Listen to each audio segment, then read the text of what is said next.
Speaker. Okay, let's see if that works now. Can y'all hear me?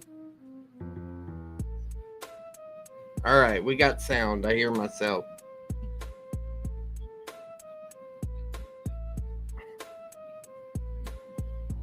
All right. Let's see what else I want to work on here.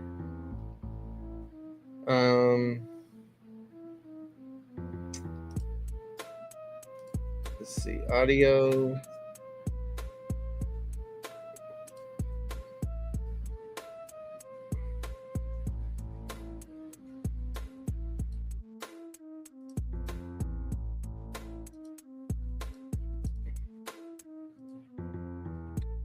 So yeah, I'm trying to get things back in the swing of things after coming back from vacation, seeing Janet in Barbados, and so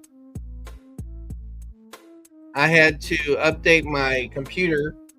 I think Windows 11 or renew it or pay some kind of paid subscription. I don't know. A lot of things happen in 21 days. Hey Jace, uh, and then I reset everything because things are not loading well. Like for example, YouTube, when you're searching for something, it's not loading well. A couple months ago, a friend told me that I need to get another memory stick for my computer. So maybe that's it. I reinstalled Logos and everything. And I got the minimal on there, which means I don't have all my 23,000 books. So that means as I'm using it, I'm going to have to constantly be pulling from others. And y'all can't see right now, but I'm wearing the shirt that Janet made. Let's see here. This chair is sitting kind of low. Wonder why. Everything changed when I was gone, I guess. But if you can see, I'm wearing the shirt Janet made. I'm wearing the hat Janet made. And you can see another hat's in the background right there. She gave me like 3 of them. One of the hats that I had that I don't wear live on the stream that had Lois and the Greek capital acronyms. I lost it on the plane. I was nodding and falling asleep. And my hat rolled off into the aisle, and I think the drink cart or whatever rolled over it because I looked down the aisle from my seat and I didn't see it anywhere. So maybe somebody will find out about the Layman Seminary that way. I don't know. So, I got sound going. I'm trying to think about what else I need to have.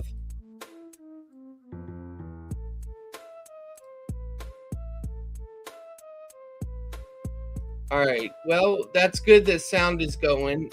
Way I understand it, Kurt is having internet problems or something like that. You know, he's in Florida, so he may be having a storm right now. But I think what I'm going to do is I'm going to do a quick reaction to Chris Lucas and the issues with that. Yesterday, while my computer was all resetting, I've been working on my PowerPoints for my upcoming justification debate and things like that. So I've been busy. Now, I haven't signed into vidIQ in a while. So let's see if we can even do this. Is it under this email? Let's see.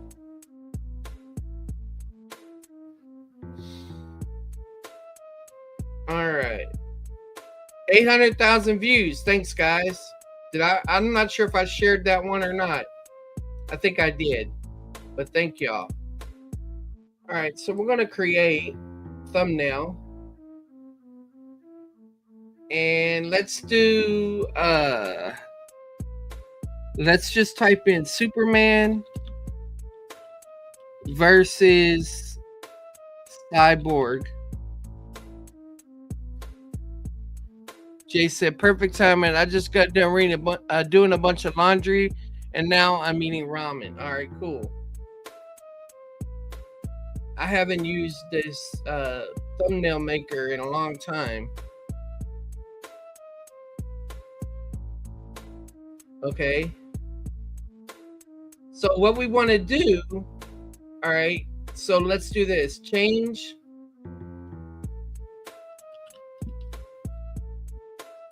Superman to Super Layman. Change Superman's Grammarly. I didn't get my Grammarly hooked up. Sign in to use Grammarly. Continue with Google. Okay, I guess I don't even know if I could get in. I'll just go through here. Hold on, guys.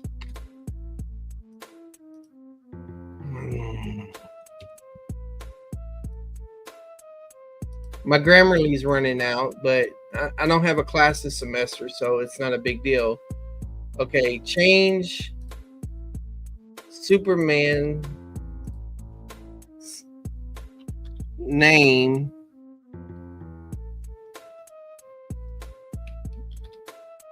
to Super Layman, and Cyborg's name to Cyborg Chris.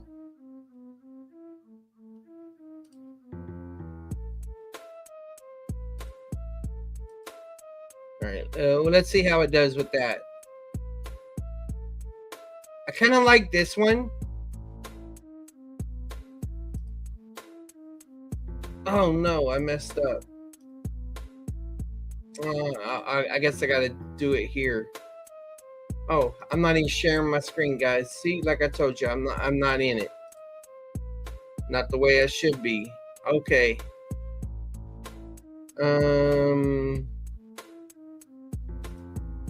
Thumbnails. Also share tab audio. I'm not sure I want to do that. Anyway. Change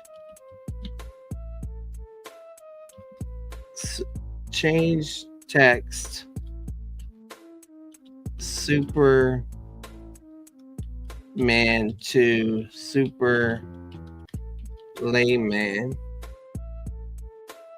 Change text Superman to Super Layman, and Cyborg to Cyborg Chris. Let's see how it works.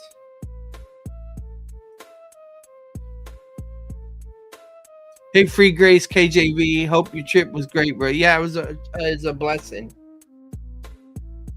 Let's see here what we got. Super Layman, Cyborg Chris. Okay. Now let's see if we can change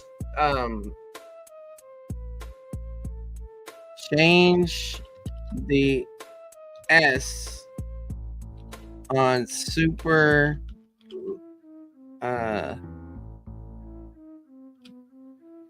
Layman's chest to SL.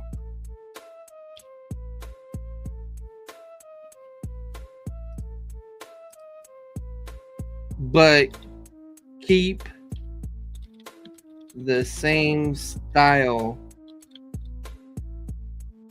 emblem. Let's see how well it does.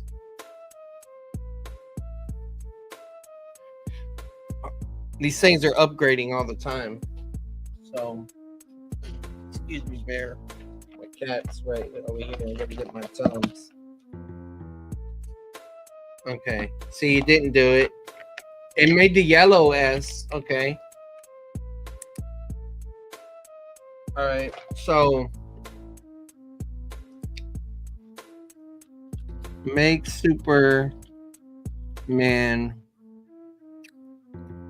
Notre Dame football colors.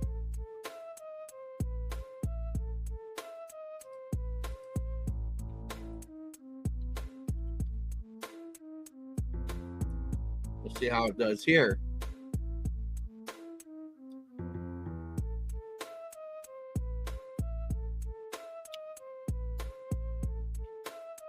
Okay. That's pretty good. Change the emblem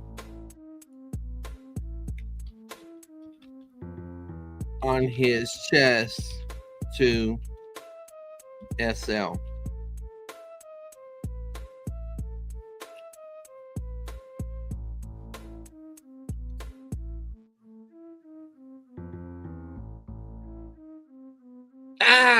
Why would you turn it back? That's all right. I can add in it in another way. All right. Or I could do something real simple. I could just put my icon here for the Layman's Seminary. Save image as. Let me see if I can do it that way. Select.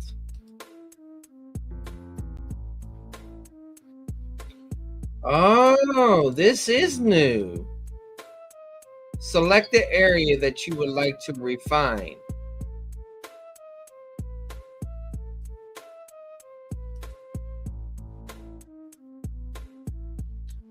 Put LS on his chest.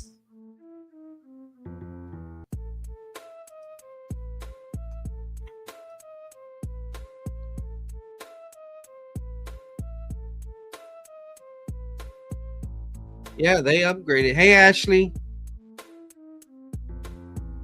Yeah, they've upgraded how you do things around here.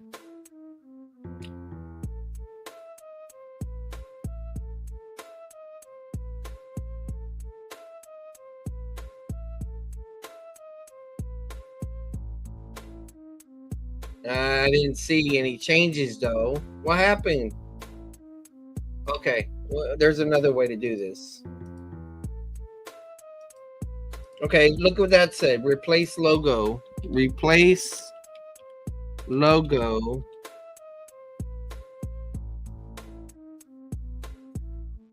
of Superman with Super SL or TLS. Why don't I just use the Layman Seminary? Oh, well, because it's super layman. It's not really the Layman Seminary. So let's see if it works. It ain't working. It's all right. I'll figure out another way. Okay, let's try this. Give super layman red hair and glasses.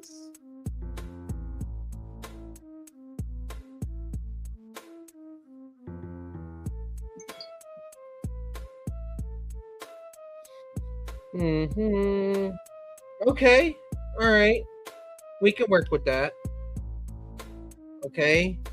Make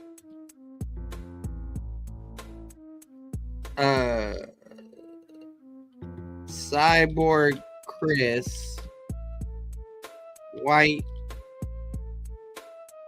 a white man whose face looks like Christopher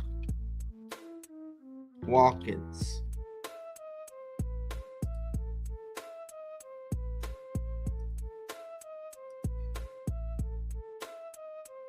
See how we do.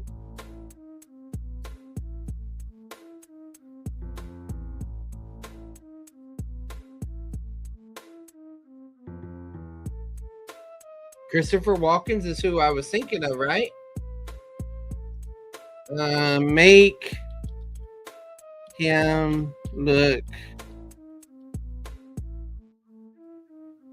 Make Cyborg's face as Christopher Walkens look withdrawn and gaunt like Meth Head. Let's see if it lets me do that.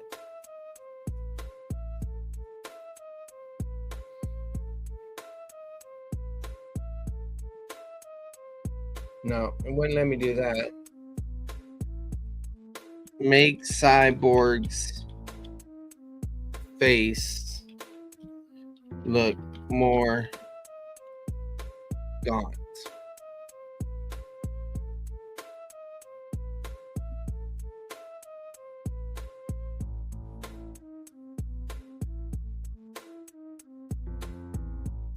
Ah!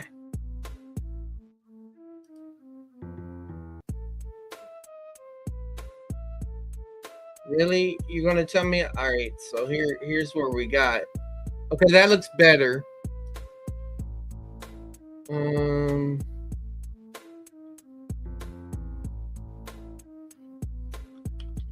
Change his hair. Change Cyborg's hair to black.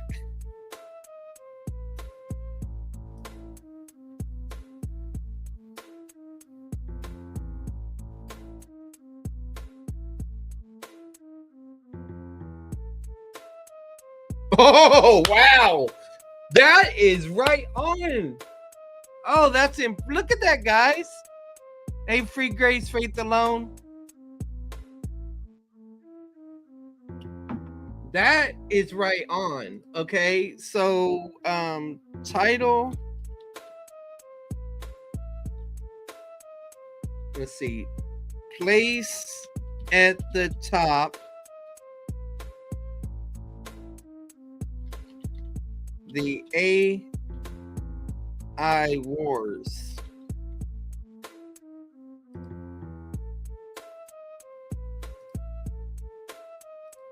Place at the top text the AI Wars. We'll go ahead and put dots.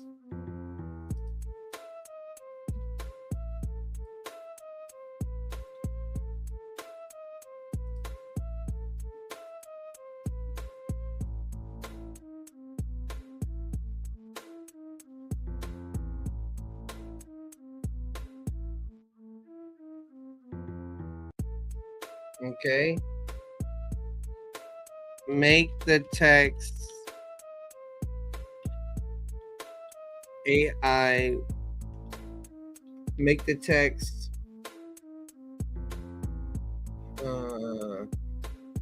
I'm going to try that highlight feature thing. Select.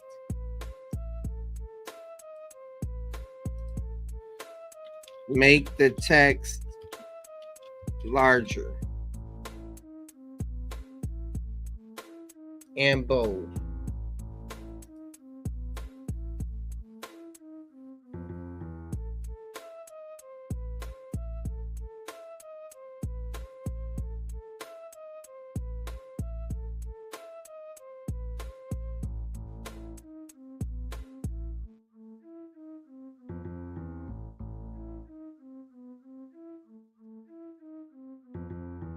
Let's see how it does here. Hey, why would you take the text away?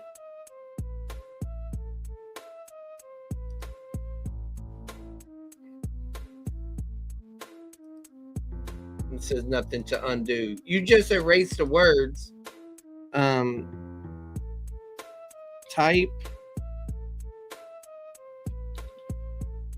text the AI Wars.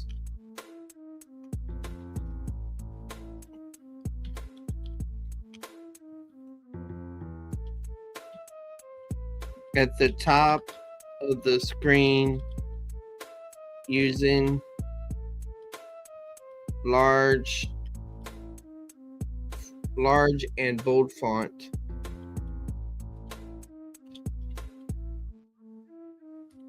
To highlight the main theme. Let's see if this works. Are you Ginger? Never noticed. Yeah, I got red hair. I'm hiding it because it's retreating on me. The AI wars. Okay. Let's change the background a little bit. Make the background futuristic.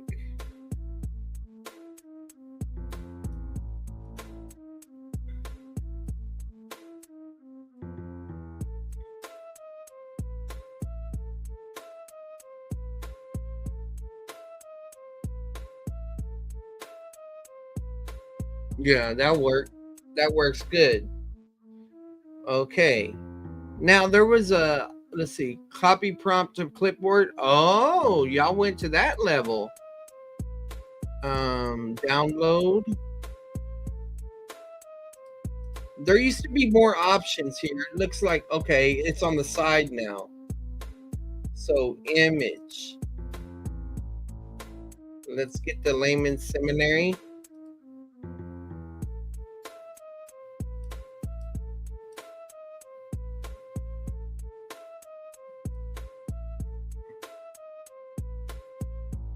I know that's going to look kind of lame, but hey, you know, it other people can make it more skillful, but we can work with this. Remove background. Let's see what happens when I do that for this particular one. Okay, we can work with this, guys. It's almost starting to look like it was meant to be. Super layman.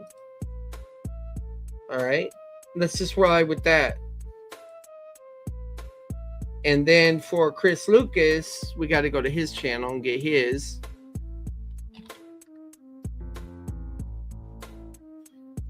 Maybe I need to make this bigger so people know what's up. Okay. His is going to show up more, but it's all right. It's close. People understand what I'm trying to do.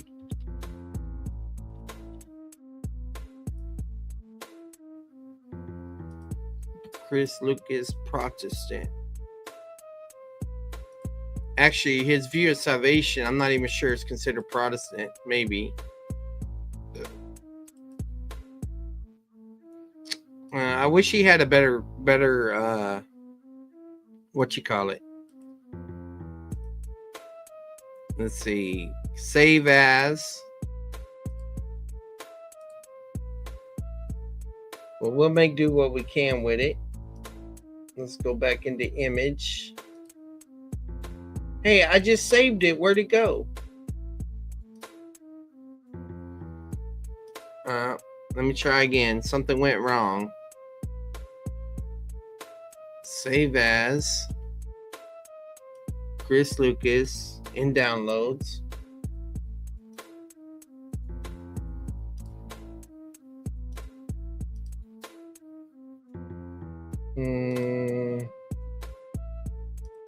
Where in the world is it going? Today, Chris Lucas Protestant files. I don't know where it's going. All right, let me try one more time. Chris Lucas. I'll tell you what. I'll just use the chopper. I mean, not the chopper. What do you call it?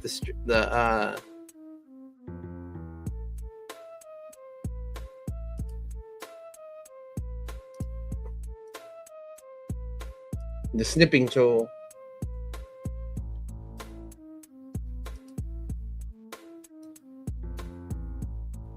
There we go. The black might be a problem, but we'll try to see what we can do. Remove background.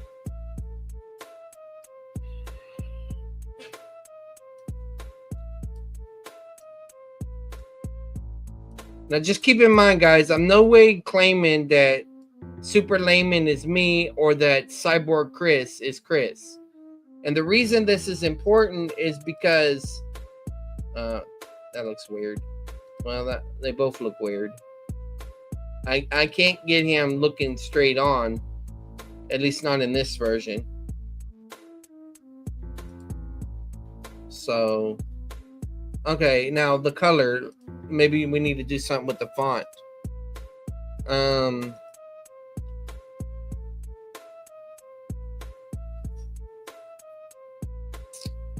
I don't really want the cartoon feel. Make this look more cinematic.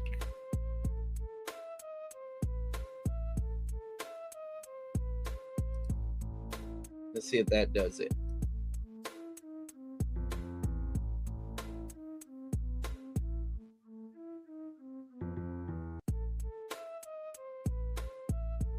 Oh, there you are, Cyborg. So I don't think you can see me.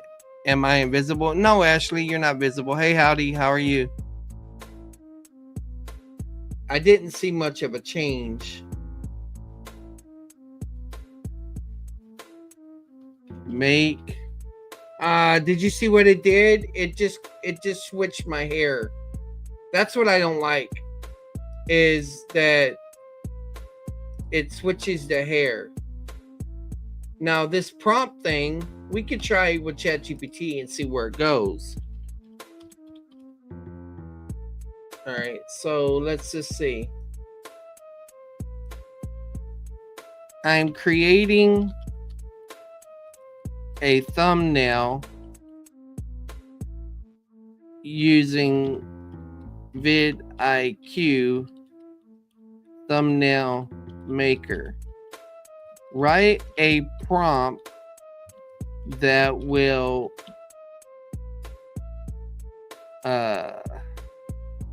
change. Let me see how to do this. Write a prompt that will make the following image look like a movie and not a cartoon. Just to see if this will work.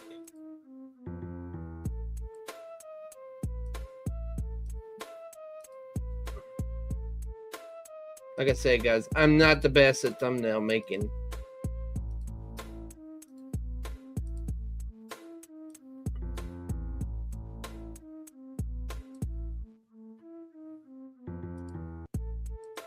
And ChatGPT isn't either, at least in the way that I could get it to go.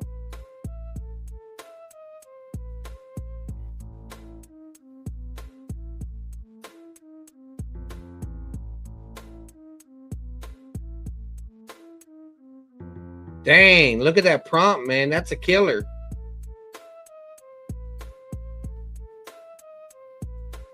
Dark futuristic drama. Yeah, let's go with that. Because we're in dark times if we're having to use AI, right?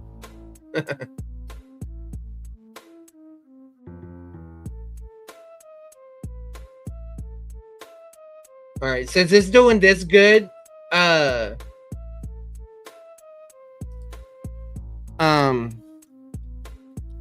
make super layman's hair red and give him glasses.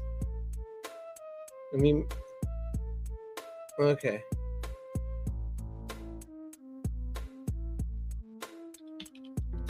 Add this to the prompt.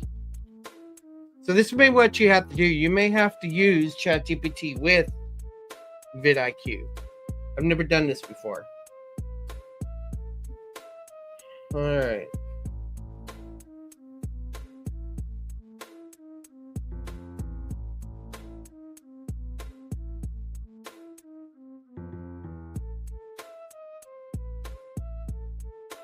When the subtitle, when faith meets machine.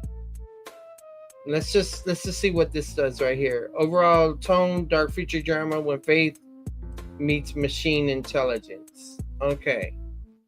So description.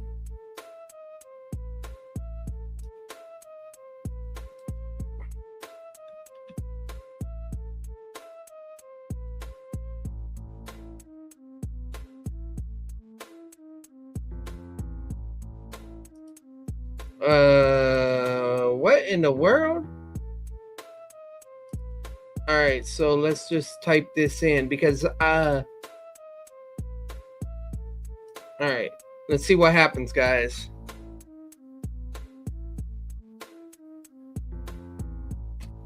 Cyborg the way he's now reminds me of the Silverhawks. I don't think. It's still not making it look like a movie. And the hair changed. Dang it. And look at the T. It messed up. I'm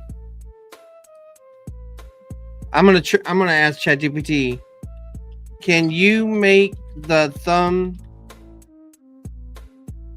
thumbnail instead and use the layman's seminary colors for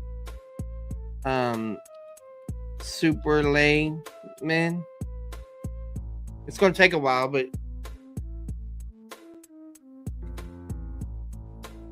maybe because I asked about prompts first, it has enough image to do this. The problem is that I haven't been successful in tweaking stuff in thumbnails and past in there. But okay, why are you going long like that? So it looks like it's off to a bad start already. I'm not sure. Silverhawks. Trying to think, who are the Silverhawks? Is that a team? Oh, okay. Did I ever watch that cartoon?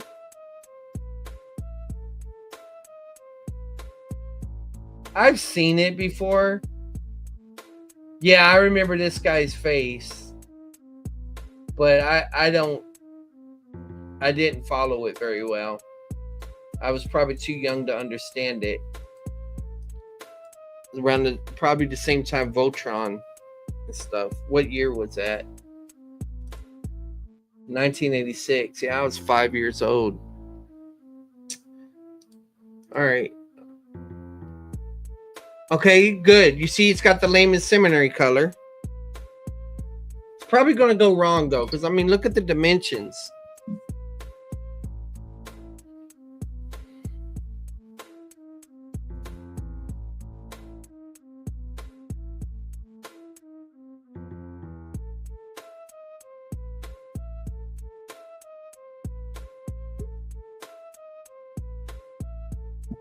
Look at that crap. I wasn't able to generate it because the request violates our content policies. Could you please give me a new prompt, describe it like change a different way, how could redesign or rephrase it so we create a compliant cinematic thumbnail? I'm just going to tell it simple. I just want a thumbnail that reflects the conflict between Janet's calling me. 1 second. Let me mute.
She said she's gonna watch the live.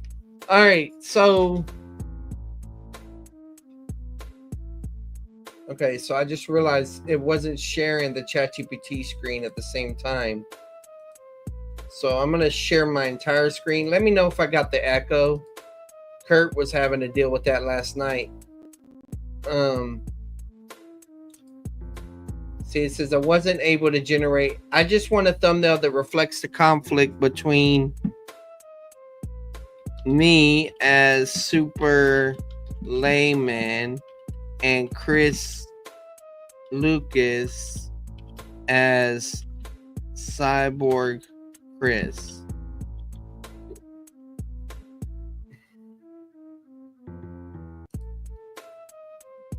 It knows the context between, from debate prep and all of that stuff, and also the back and forth that's been going on. So it should have enough context to create this. It's got this image that gives it an idea, and so hopefully it will work. While that's cooking, I'll show y'all some other stuff. So I created this ultimate chat,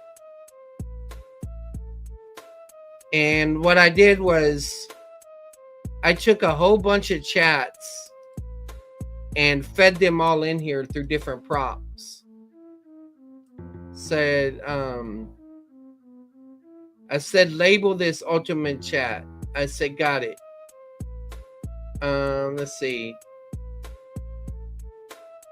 I said, so it extracted my stuff about Genesis 15 and justification, right? I'm just going to show you how I built this up. All right, labeling complete. Now notice all this right here. It was through my conflicts. No problem, Masaloko. It was through my conflict with Cyborg Chris that I had to create ethical stuff within the AI so that it could evaluate all statements by percentages and things like that. So you got some of that going on right here. This is another extraction. A's philosophy, salvation according to Jesus, which is for my upcoming debate.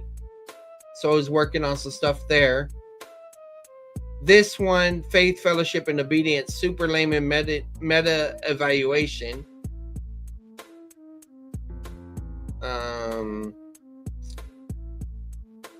Debate framing with A's philosophy. I did all this when I was in Barbados on my phone. Repentance and salvation debate prep. I can't even remember why I was on that one. I guess I was pulling from older ones. All right. Sojourn, Church of Fan versus Praise I Am. What is the best exegesis of Hebrews 10? So it went through that.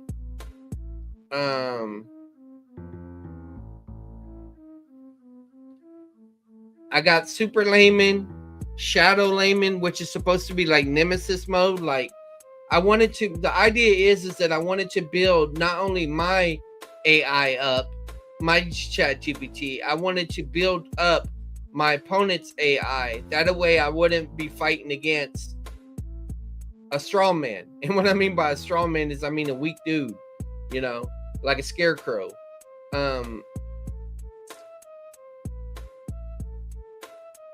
So I got some of that stuff in here.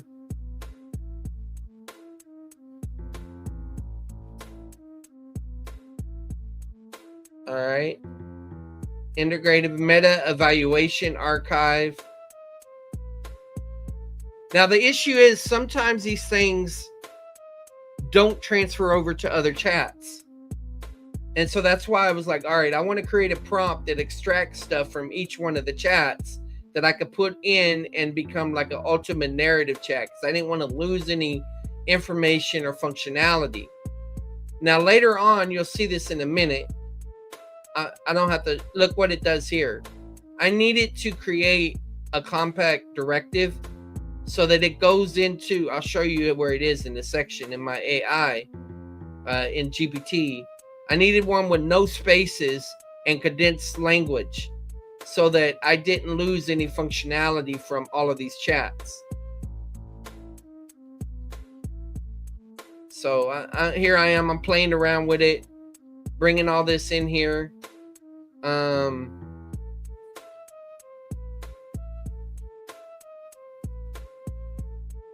Evaluate the entire contents of the chat. I extracted several chats to this ultimate chat.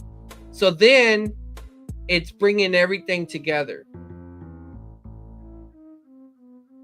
Look, see, it evaluates things on truth, goodness, beauty, justice, love, the factors like that. It's just pulling from everything. I say evolve super layman based on this chat. Omit inferior models or components and create a superior model of super layman that preserves the best functionality. And so it starts doing all of that.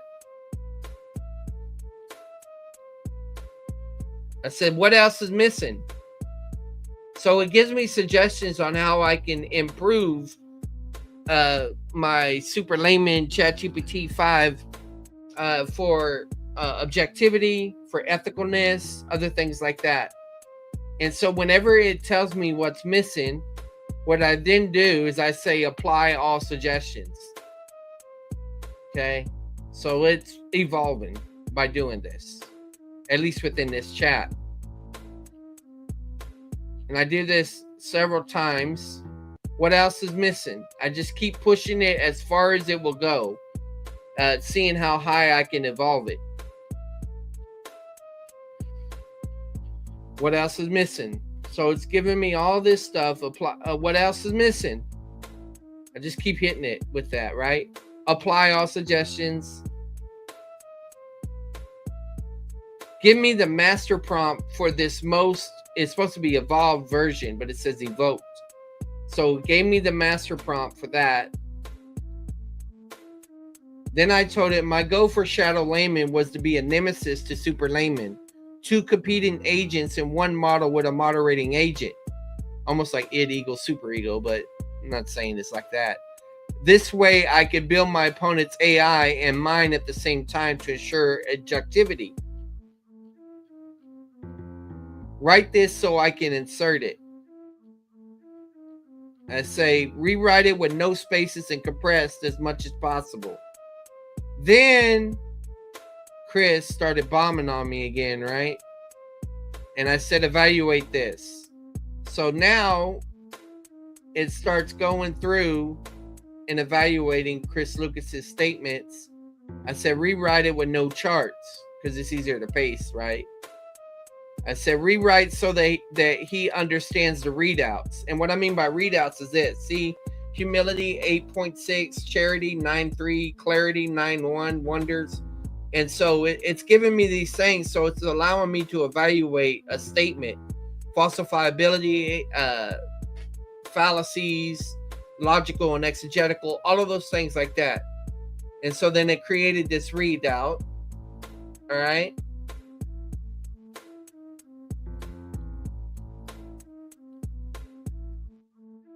All right, let's see.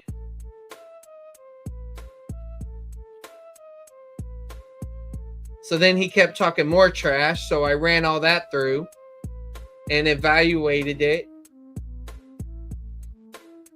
Rewrite the response to all of these screenshots in one output. So I bring in everything together there. I said evaluate his claims using Hebrew linguistics and evaluate exegetical fallacies claiming distinction in Hebrew and Greek thought. I already know their fallacies. I know the languages and stuff. So I evaluated all of that. He put in more trash. And it says what tone do you want? Academic, exegetical, or debate ready, full analysis. So I went with debate ready. I'm not going to hit him with my best shot. So that's what I did. More trash.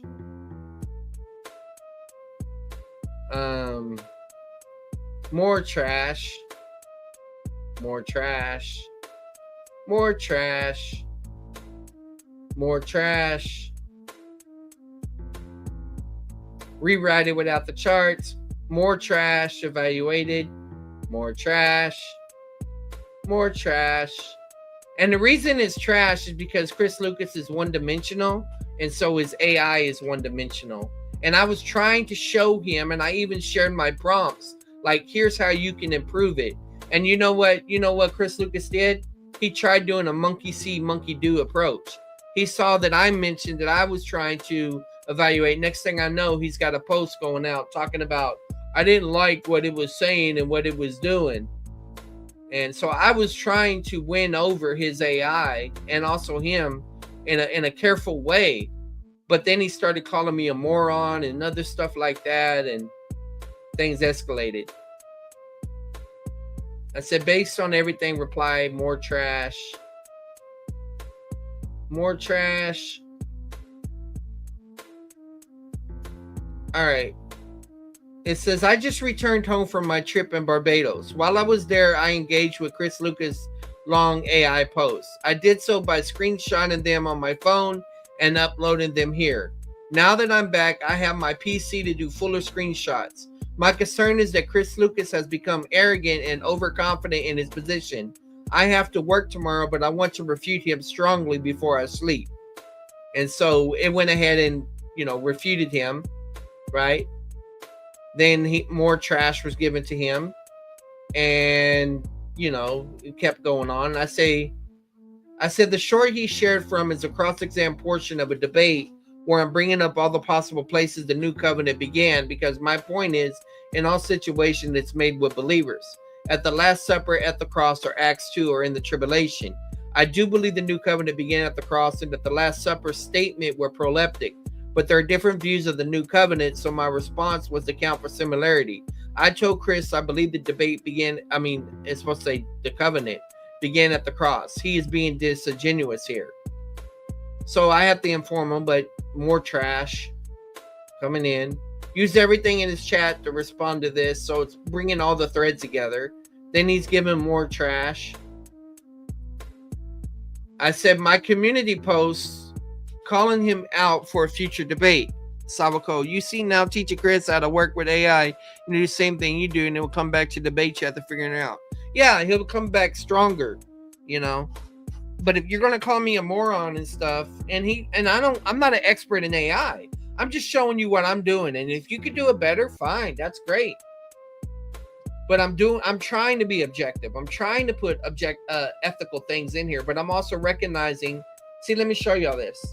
So when you go to personalization, you see my custom instructions here. It's that super code, no spaces, all done like that. That way I maximize everything I possibly can. And I'm constantly telling it to consolidate things. So let me read you all this real quick. And the thumbnail should be done soon. Let me see.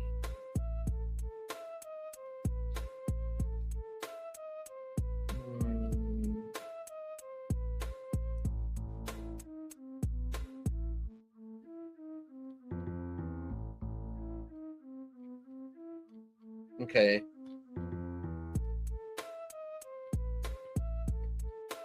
Did I lose something?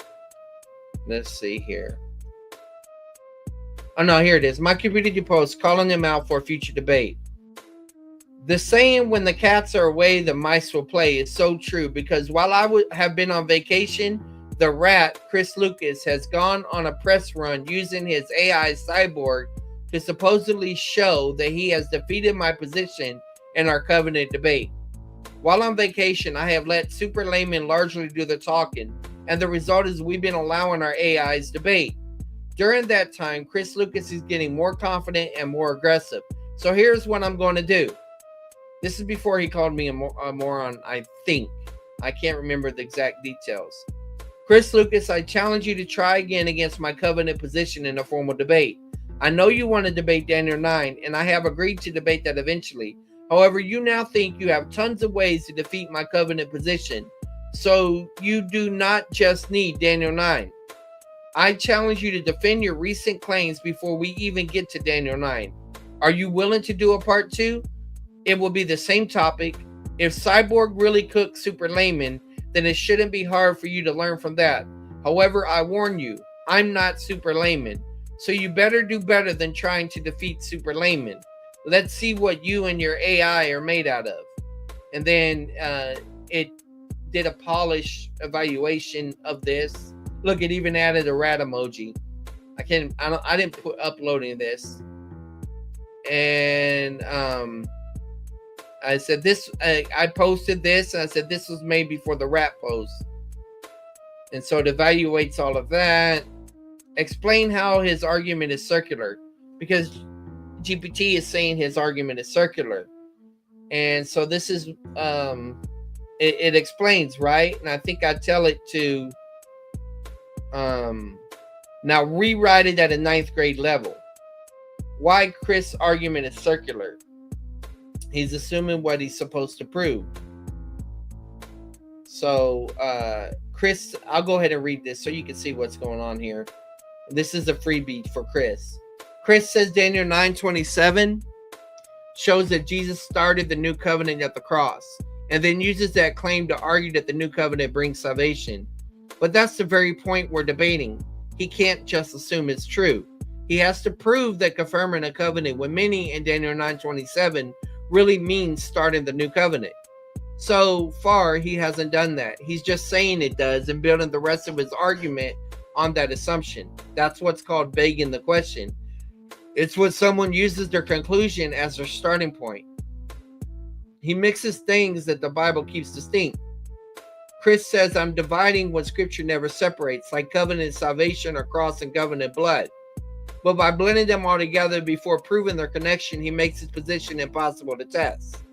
If every verse about covenant automatically means salvation, then he's just defining himself as right, not proving it.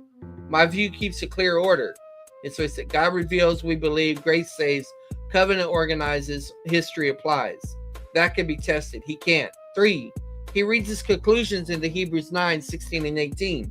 The passage says a covenant is enacted by death, but it doesn't say which covenant. It's using a legal picture to show why blood was required, not telling us when the new covenant started. Chris reads the verse as if it already says new covenant, which is another form of circular reasoning. In short, he's arguing like this. Daniel 9 is a new covenant, so it proves the new covenant began at the cross. And since it began at the cross, Daniel 9 must also be the new covenant. This just goes in a loop. Real proof has to start with the text, not with what you already believe. I said, could his argument be rewritten so that it's not circular? Right? I'm like, okay, well, how can we rewrite this argument? And this is what Chris Morrison has offered to do for Toronto Bible and Chris Lucas, actually, and others, to help them rewrite their arguments, because we want better debaters, or as Chris said, better detractors. How Chris could avoid circular reasoning. Okay? And there it is. I'll go ahead and read it and give it to him. Right now, his logic is Daniel 9:27 is the new covenant. The new covenant begins at the cross, so Daniel 9:27 proves salvation is tied to the covenant. That's circular because he starts with what he's trying to prove. To make it non-circular, he'd have to argue in steps that build, not loop. A non-circular rewrite of his argument. Here's how he can make a linear, non-circular version. Text step. Now, I guarantee you he's not doing this with my arguments because he just wants to win. Textual step. Show from context that Daniel 9:27 refers to the Messiah, not the Antichrist or Israel. Okay? This ties the covenant confirmation directly to Christ through grammar and flow, not assumption. Lexical step. Show that the Hebrew word confirm, higbir, can mean to strengthen or make firm a covenant already revealed, not to start a new one from scratch. Theological step. Show that the results listed in Daniel 9:24, finish transgression, make atonement, bring everlasting righteousness, are identical to the new covenant promises in Jeremiah 31 and Ezekiel 36. Chronological step. Then bring in Hebrews 9 and support the covenants are ratified by blood. Conclusion. Therefore, since 9:27 describes the Messiah confirming a covenant that produces atonement and righteousness, and Hebrews 9 explains such a covenant is ratified in blood, the new covenant likely began at the cross. Why this works? This avoids circularity because it starts with textual grammar, not theology, moves to semantic and thematic parallels, not assumptions, and ends with theological synthesis, not presupposition. In other words, it builds toward the conclusion instead of starting with it. It might still be wrong exegetically, but it would at least be logically valid. And it said, would you like me to rewrite your version of the argument, free grace, covenant distinction view in the same non-circular 5-step layout for side-by-side comparison? So it does that, right? It gives my arguments, or what it thinks my arguments are. And then I think it does a comparison chart. Would you like me to now format both Chris' repaired argument and your version with a row for showing how yours stays linear? So yeah, it does. It starts doing that each line, and I think it tell it to make a chart later on. Yeah, so there's the distinction there of what's going on there. I said, does his view hang on Jesus being the he? So it evaluates that. What denomination takes the he as Jesus? So it's asking about that. Is there an example where eschatology determines, so is this an example where eschatology determines soteriology? So it's evaluating that. I say, but he has been influenced by SDA, so it's really his soteriology that's leading them to read eschatology that way. So it's evaluating that. And let's see. He said, would you like me to condense this into a 2-minute diagnostic takedown you could deliver live where you map his SDA soteriology as the causal distortion behind his eschatology using your causal linguistic terminology to maximum clarity? I said, yes. See what it says. 2 minutes, supposedly. Layman, SDA causal inversion, diagnostic takedown.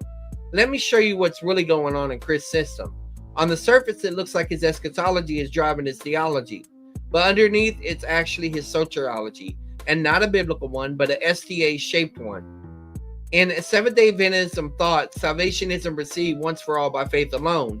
It's maintained through covenant faithfulness. Maybe. That's why he needs Daniel 9 to be about Jesus confirming a covenant. Because in that framework, salvation itself is a covenant you have to stay inside of. So watch the inversion. His soteriology endured to be saved creates his eschatology. Daniel's covenant is salvific. His eschatology loops back to reinforce the same works-based gospel he started with. This is a feedback loop, not exegesis. The causal order in Scripture is the opposite. Revelation persuades, faith receives, grace saves, covenants regulate, and prophecy reveals how it all unfolds. Chris collapses every one of those causes into one word, covenant, and turns a national prophecy into a salvation plan. Once you restore the right order, everything straightens out. The cross saves, the covenant organizes, Israel's prophecy times that administration. His model starts with human endurance and ends with human endurance. Mine starts with divine grace and ends with divine reward. That's the difference between theology driven by salvation and theology driven by fear of losing it. So then there's some statements he made. Let's see what they actually said here. Nope, nothing I said is rhetorical. You still have not proven me, Schaeffer, Zane Hodges, Joseph Dillow wrong. Just asserting you does not make it so. Faith allows you to have the blood applied to you in the covenant. Okay, but there's a difference between entering the covenant for salvation and entering a covenant as a result of being saved. Two different things. Jesus is the mediator. Jesus even said, my blood of the covenant poured out for many. Never once is blood not associated with the new covenant. Associated, things can be associated, doesn't mean they're the same. So it gives an evaluation. Let me show y'all the other one. You know what's so funny about the comment is that you're so arrogant and thinking that you're so much better than everyone in your free grace seminary, and you think you're so much better than Zane Hodges or Joseph Dillow or Schaeffer. You just laugh at them, think they do not know what they're talking about. Then you suggest people read them. Why? You dismiss what they say. So why should I listen to them? And then that's when he talks about you've done nothing to disprove. All right, so here's the evaluation of this. Here's a Chris no-nonsense reads on Chris 2 statements from a logic to exegesis to debate craft and a ready-to-post reply to you use tonight. Hey, Kevin, what's up? Chris makes 2 claims. Nothing I said is rhetorical. You haven't proven me, Schaeffer, Zane Hodges, or Joseph Dilla wrong. Faith applies to blood. Jesus to me there. His blood is never once associated with the new covenant. I think that's a misreading that AI did. Both are weak logically and biblically. And so it does a logic and rhetoric check. But once again, if AI misreads something, then this is going to be affected. So you got burden shift going on, it says. You got ad hominem, poisoning, appeal to authority, assertion does not equal argument, category mistake again, exegetical doctrine issues, internal inconsistency, where its view eats itself, hermeneutics epistemology, text versus system, cherry picking, debate position in the round you can win in one exchange, short reply you can post, concise, firm, and scriptural. But I don't think AI understood me there. If he pivots to Daniel 9 again, tone tips. I said, I don't even know why he's bringing up Schaeffer, Hodges, and Dillow. I highly respect them, and I do not laugh at them. I don't think I'm better. I have a responsibility to work on a THM thesis. I plan to do it on the covenants. I don't understand why he brought them up in relation to covenants. And then so it gives some claims. It mentions the term borrow prestige, create social pressure. Why this connection makes no sense. It mentions some stuff about them, right? For evaluation. How you could respond. Then I said, but doesn't he say contradiction statements about them in those screenshots? And I don't think they're contradictions on closer look. But at first they appeared to be. But I think it was a misunderstanding of AI. I'm not sure exactly. But it goes through that. The theological inconsistency. So it's evaluating all that. The rhetorical psychology. What he's doing psychologically. How to call it out without sounding defensive. I said, I don't want to make a claim about what they taught. I'd rather him assert what they taught, then I can evaluate the claim. And so it's talking about that. Frame the rule of evidence. Theological pivot, back to the text. A clean reply you can post tonight. I might have used that one. I'm not sure. I said, rewrite this, pointing out that he appears to be contradicting himself. Because at that time, I thought that's what was going on. And then he wrote this. There's no contradiction in what I said. He gave me quotes, which is exactly what I wanted him to do. Right? I said, thank you for explaining your statement. You said I'd laugh at those men. It is the burden of my possible master's thesis to evaluate all claims outside my camp and within it. I am aware that some dispensationalists have viewed the covenants the wrong way, but I have never analyzed their writings for that one specific issue. So I'm not laughing at them. I will study the context of these sayings and give you a more informed response later. I just got back from my trip and I returned to work today, so need time to get settled and catch up. Okay. So then it's evaluating my statements there. Then this is what he replied. And by the way, Charles, you keep acting like I'm not trying to help you. Chris Lucas does this all the time. He wants to basically say, I'm doing you a favor. You should be grateful, you know, and all this. And a person that's secure doesn't have to say that, you know, unless it's some other rhetorical move. I'll put it that way. You keep acting like I'm not trying to help you, but if I was really out to hurt you, I could save all this for debate. You don't understand, Chris Lucas. Do you realize that I will run every scenario? I will create an AI that is stronger, better, faster, and smarter than you, Chris. And I will debate that 1,000 times over before I ever step in the ring with you.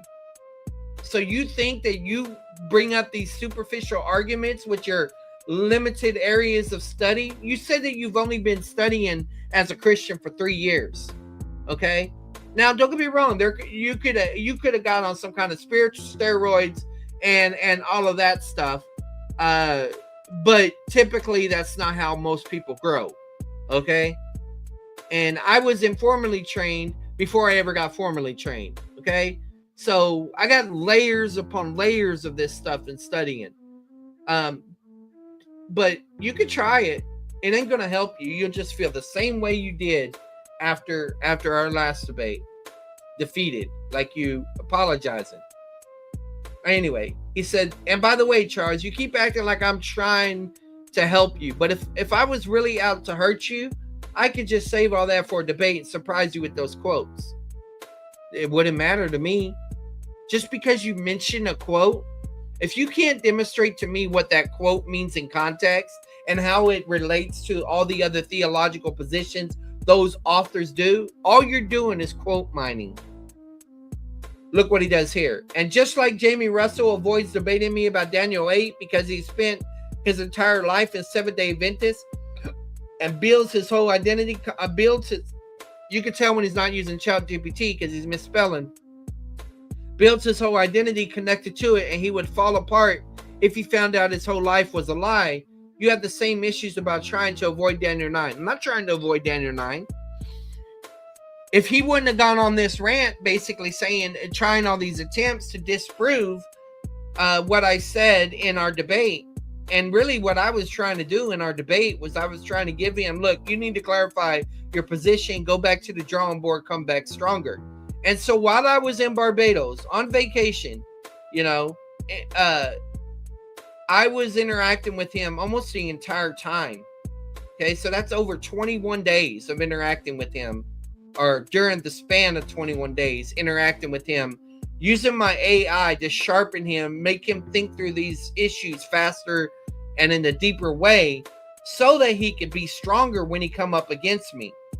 But instead, what happened is this AI became just as petty as him and got caught up in a loop. And therefore, I had to evolve my AI in order to establish ethical standards and procedures so that I could teach that. And so what did I see? Monkey see, monkey do, which is fine. He tweaked things. He backed off a little bit. He, did all that and everything. But the reality is that every time he slipped into thinking errors and attitudes and going on rants, his AI did the same thing. His AI is a mirror of him, where mine mirrors me and then I enhance it, okay, in certain areas. Let's see here. But at the same time, it's not me. It's just like when you're watching those martial art movies. The master never teaches the student every single move, because you never know when the student's going to turn on you, and they have to be faithful to the knowledge they have before you teach them everything. He says, you are starting to realize you're in a cult and you need to protect yourself. Jamie Russell and all these people from these high academic SDA schools and hoodoo apologetics for a living on their shows also, but they do basically the same thing people like Kurt. So now he's attacking Kurt, and others do for you, which is just prop up your delusion. All right, so look at this, guys. Excellent situational awareness. This comment from Chris reveals several rhetorical weaknesses you can leverage later. Here's a full analysis followed by a clean strategic response if you choose to engage. Hey, Johnny A. Tone shift. So this is logical rhetorical evaluation. Tone shift equals insecurity. He's moved from theological argument to psychological accusation. That's a tell. He's losing confidence in the logical ground and shifted to character framing. Appeal to threat. I could save this for a debate and surprise you. That's a rhetorical bluff. It projects strength to cover intellectual insecurity. In formal debate, saving quotes to surprise an opponent is bad form. It's confession that his argument can't stand transparently in advance, right? That two fake quotes thing that William Albrecht did. Think about that. Is that bad form, guys? Maybe.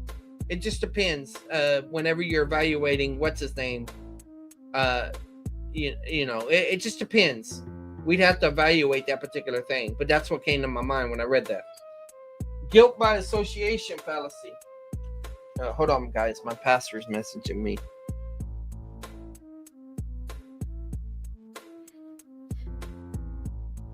Okay, so we're going to be studying at Men's Bible Study. We're going to study Ephesians 4, 17 and 31.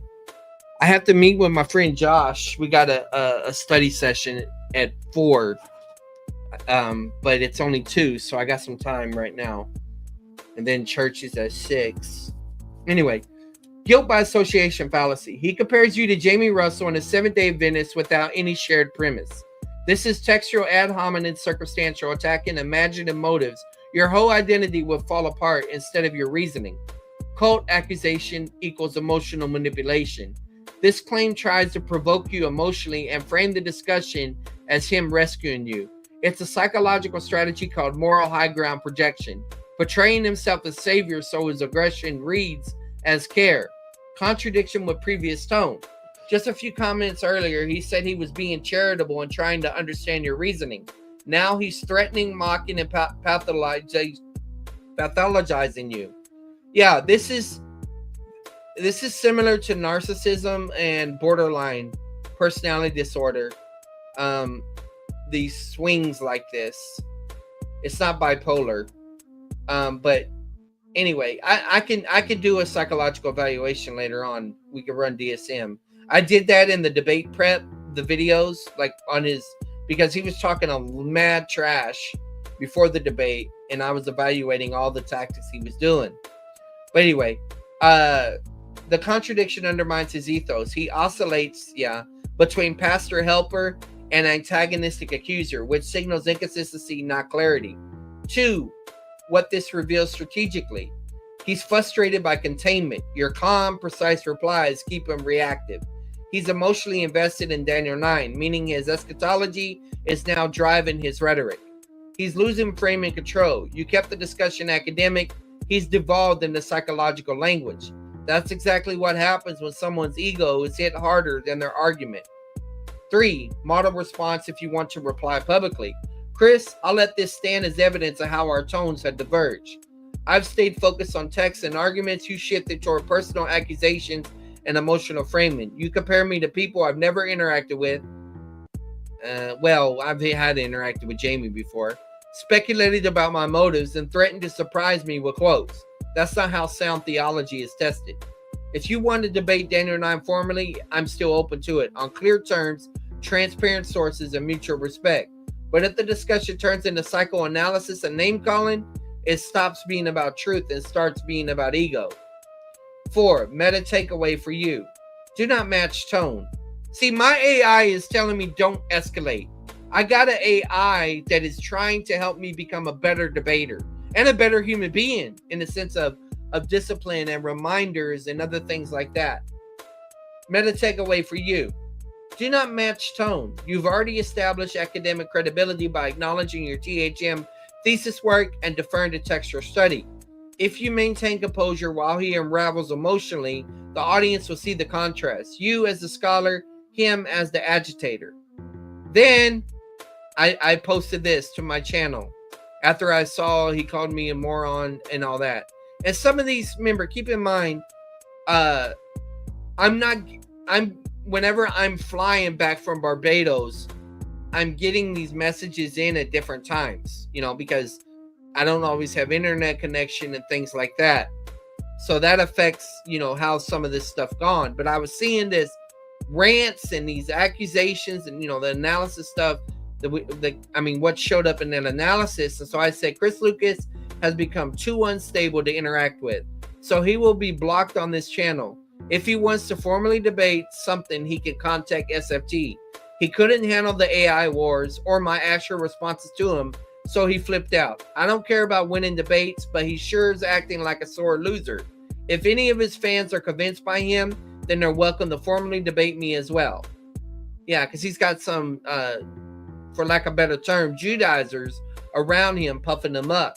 Well, they can get it too. And so it created a polished version, but I wrote this myself. So then I was like, all right, let's talk about Schaeffer, Hodges, Dillow, View the New Covenant. So it made some statements I could look up and study. It gave me some resources. Gave me some summaries of charts I could evaluate. Where Chris misreads them. Chris collapses all three into Reformed covenantalism, assuming faith enters the covenant equals covenant saves. But all three, faith saves, the covenant provides a legal basis for forgiveness. Yeah, but this is not evaluating this as temporal forgiveness. I see there's a problem there. None teach that one must enter a covenant to be saved. All maintain that the covenant was ratified at the cross, applied by the Spirit, but administratively distinct from the church age. So when he says they all tie salvation directly to the covenant's blood, okay, covenant's blood is not the same thing as covenant. It's called, the blood is what brings salvation, the basis of salvation. He's twisting causal relation into formal membership. The blood grounds salvation. The covenant orders God's plan for Israel. That's free grace dispensationalism 101. And so one thing I didn't like is that my AI keeps using these Aristotle things because it saw that I won with Chris Lucas on using them. And so I got other ways to describe this in Hebrew linguistic terms, but it keeps defaulting to that. I said, let's start with Schaeffer. Show me where he talks about the new covenant. And so it bring up some sources. And I've read Schaeffer multiple times, and I've read these major Bible themes. And it says, I can find the exact page numbers. I said, yes, please. So it's mentioning that. It says, if you like, I could dig further. Library pre-scans and pull 3. I'm just seeing the ability of what it can do. And so it goes through and does that. I said, what is his view concerning the relation of the new covenant to positional salvation? All right. And it says Schaeffer's view of positional salvation, new covenant. Salvation is by faith alone, which means it wouldn't be by faithfulness or covenant faithfulness, the way Chris is saying. The new covenant rooted in Christ's blood. He teaches that new covenant is ratified by Christ's sacrifice, which secures forgiveness in life. See, there's the issue right there. He's assuming forgiveness is judicial forgiveness. Distinction between Israel's covenant and the church benefit. You know, Schaeffer believed in 2 new covenants. The distinction there. Positional salvation is independent of covenant membership because you're placed into Christ. Administrative versus access. So it goes through that. I said provide evidence for your 4th and 5th point. So it's making a claim, and I'm like, okay, provide evidence for that. So then it goes through evaluating. It's quoting Ronnie Decker's paper in BibSac, which I've read. I think I read it in 2010. Goes through summary how these relate to the 4th and 5th point. It says, I can look direct quotation, systematic theology for New Covenant, blood of Christ. It said it read through them. I can upload it, but Schaeffer's systematic theology is public now. It's in public domain, so it shouldn't have a problem finding it. What is not found? A direct quote from Schaeffer, of course. So I said, did Schaeffer believe in the distinction between judicial and parental forgiveness? And like the Plymouth Brethren did. And so yeah, it talks about those distinctions, supposedly. Textual evidence for the claim. How it relates to the view of the new covenant. Why it matters theologically. I said, did Schaeffer believe forgiveness came through the new covenant? It said, yes, Schaeffer believed forgiveness ultimately came through the blood that ratified the new covenant. Not the new covenant. It came through the blood that ratified it. The legal ground for forgiveness. The formal administration of the covenant. All right, so it keeps going. More stuff from BibSac and systematic theology and evaluation. Still doing with those causes things of Aristotle. I said flowing for the blood and flowing from the new covenant or through it is not the same idea. So I'm making these distinctions. I'm helping GPT become more precise. Okay. But actually what's happening with the Chris is ChatGPT is helping Chris become more precise in certain areas. It's helping Chris become more Chris, but in a petty type way. So he believes the blood is the basis for every blessing, not the covenant. So it made that claim. I said, evaluate this chap from a stream A Philosophy's Dead. He is in my next debate opponent. Okay, so I'll show y'all this. This is a foretaste. Johnny said, Charles, instead of using AI to try to understand each other's point, why don't you guys just have a conversation and try to understand each other's views that way? Here's the thing, Johnny. I formally debated him and interacted with him through posts for 2 months prior to that formal, maybe 3 months prior to that formal debate. He's not interested. He's really not. Well, I will also basically, okay, this is A's philosophy. I will also basically, as I prepare my date, which I'm currently doing, I will basically present the key ideas that I will be, the key arguments, the key principles will be the basis of my argument. If you have any questions right now, he's talking to me because I pulled up in the chat. I'd be happy to answer them, but I really haven't formulated things so concrete at this point. But if you did have any questions that you're curious to know about how I go about it, maybe you could ask them now. And we don't have to have the debate right now, obviously. But how about this? We'll also be looking in my YouTube community posts about a week or 2 weeks out from the debate, and I will probably be posting key verses that I'll be at until. Okay, yeah, I'll probably be posting key verses that I intend to utilize in my debate. I probably won't be posting like a transcript of my opening statement. I'll admit that. But I will also, if you look at my debate with Praise I Am that I had a few weeks ago, I tend to use a similar line of reasoning, but instead of being the deity of Christ, it'll be obviously salvation. Keep that in mind. The debate's titled Justification, but it's obviously about salvation. So basically, I will focus heavily on things that Jesus said in the Gospels, and that will be the one I really might want to draw some from the Old Testament, but I think a lot of my verses are going to come from the Old Testament. And the same Jesus, I'll make my baseline of argumentation and be that Jesus taught work salvation. So A's philosophy clearly is a work salvationist. He identifies it. So if you could go through there and look at where you think I would interpret Jesus' teaching, work salvation, and look at those verses, come up with a refutation of them, which I know you've probably done because I know you're well studied already. But that's basically going to be how I'm going to go about it. But I will have to yet to flesh out everything out. And then it says, are you debating? Yes, I'm debating, dirty varmint. I will be debating Charles on Standing for Truth YouTube channel. Yeah, I'm glad Charles dropped in. Yep, he knows it.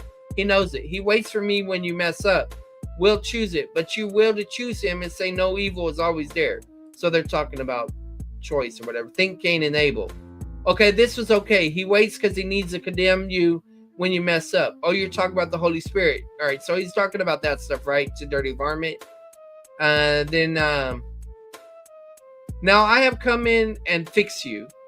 I say every time I get cooked, it improves my flavor. Charles is quick.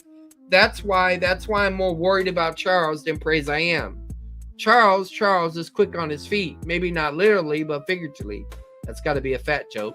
I think Charles is going to be more of a challenge than Praise I Am. Praise I Am didn't put out much of a fight, but Charles got that seminary education.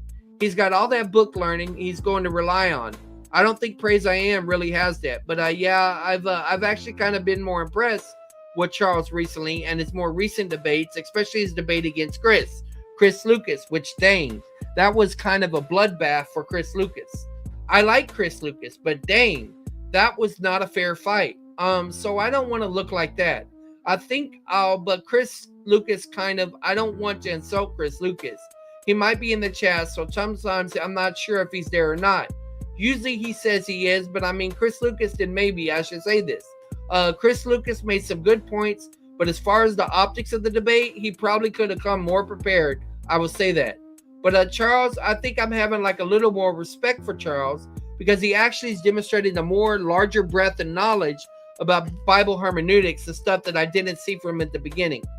Well, I guarantee you I've had that stuff already. It's just that I've had to present material on that stuff. So yeah, remember, it's like I've been to seminary 3 times. I guess you notice professors are, having that impact. So he kind of is able to employ some of the scholarly language in a way that, your typical amateur probably can't. So it should be interesting. It should be, if I can navigate that, time is a concept created by humans. Okay, so now he's talking about that.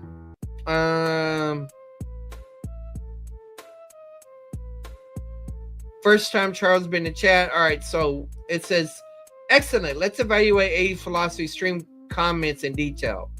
We'll do this thorough your super layman tri-frame spirit logos ethos and applied debate prep analytics. Surface summary. A's philosophy revealed several key things. He hasn't finalized his arguments. I really haven't formulated things so concrete. His arguments will rest on Jesus saying in the Gospels, which he interprets as teaching work salvation.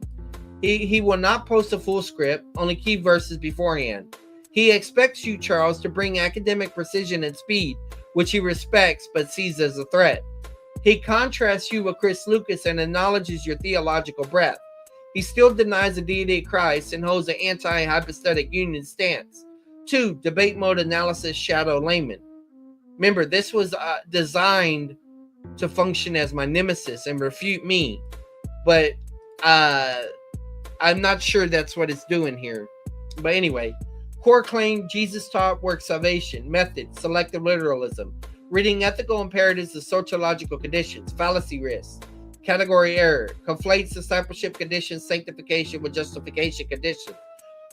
Anachronism. Ignores progressive revelation. Treats pre-cross statements as final salvific formula. Context collapse. Isolates sayings from narrative structure and covenant context. Sociological circularity. Assumes salvation requires works. Interprets verses accordingly. Concludes Jesus taught works. You can exploit this by forcing them to define salvation operationally and chronologically. 3. Psychological profile. Ethos read. Confidence compensating for uncertainty. He confesses lack of structure but projects authority through verbosity. Basically, I will basically. Repetition shows nervous pacing. Admiration masking rivalry.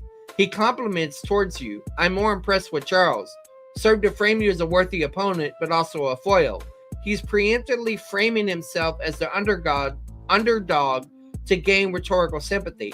Theological insecurity. His denial of the hypostatic union shows discomfort with paradoxes.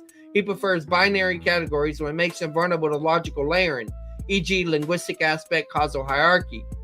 So then it gives me some debate strategy recommendations. Theological counters, meta-analysis, sociology, eschatology link, super layman's evaluation summary, coherence score 61, low incomplete argument, virtue audit clarity 0.45, rambling speech, humility amidst lack of structure but mass insecurity, charity 78, respectful tone towards you, wonder 20, rigid rationalism, no mystery tolerance, predicted debate risk level medium to high. He'll rely on proof texting and rhetorical enthusiasm. Best counter, Socratic pacing. Make it define each term before allowing exegesis. Okay. Closer. A's philosophy confuses discipleship ethics with salvific entry. His method lacks causal and linguistic persuasion, and his theology cannot handle progressive revelation. He will attack from gospel sayings, but your defense is categorical remapping. Jesus taught regeneration by faith alone and discipleship reward by obedience. And see, this is language that ChatGPT is using, not me. Anchor every response in blood equals faith, life, consequence, not command, obedience, life. And then it's like, would you like me to create a cross-exam question tree specifically for Matthew 7, Matthew 19, and John 15 based on this psychological and logical analysis? I said, not right now. What does he say the debate is about? He says, it's basically on salvation. All right. Did Jesus teach salvation by works? So topic, Jesus taught works salvation. Method, focus on Jesus' red letter sayings. Minimal use of Paul or post-resurrection material. Go to prove salvation involves obedience and moral actions, conditions, not resort. Then it mentions my advantage. It says it make this the proposition. Jesus taught that eternal life is received by faith alone, not by works. Then what I did was I uploaded, while my computer was upgrading, I uploaded some of my debate prep slides that I'd done, rough drafts. And then it evaluated those, okay? And then I said, look what it says. Would you like me to now show you how to structure your 10-minute open so it explicitly locks him into this clarified motion while exposing his conflation before he can even introduce it? And the language wasn't clear. And I was like, I can't do that because I am considering the possibility that justification is the result of positional salvation, but not the same. It will be like entering into and participating in the Abrahamic covenant inheritance, blessed benefits mediated through Christ to the church. So now I just taught AI something. As far as I know, this particular articulation does not exist within theology. So now it's thinking in new categories. So it's going through all that. And it's still using the language not exactly correct. And so what I have to tell it more.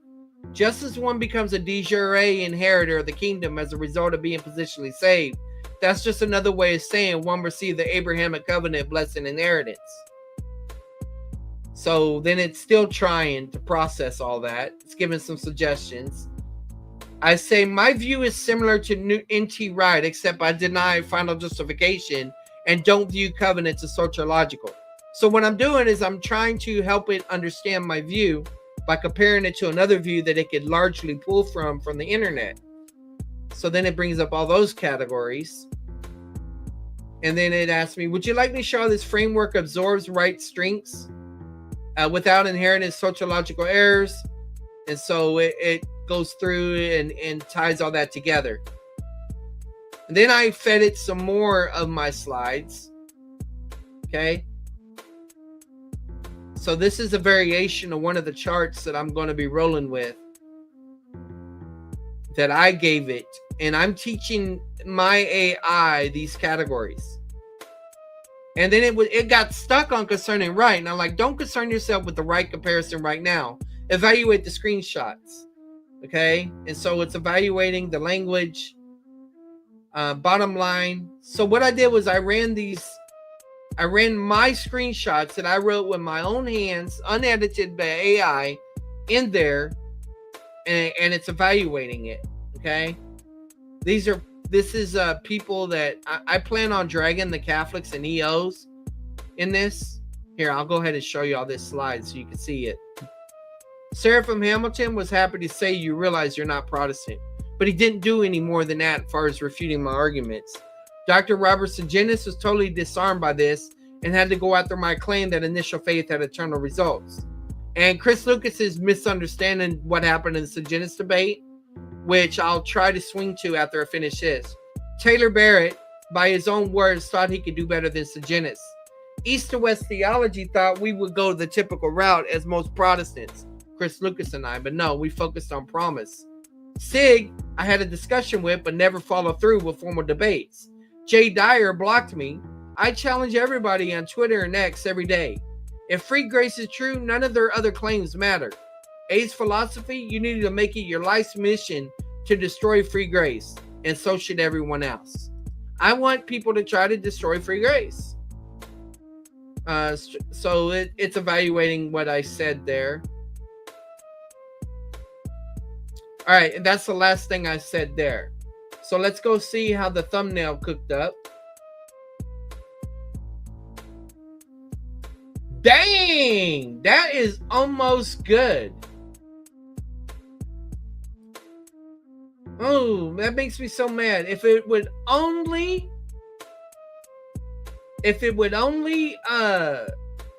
put the TLS here and make my hair red, that's fine. But remember this, Super Layman and me are not the same.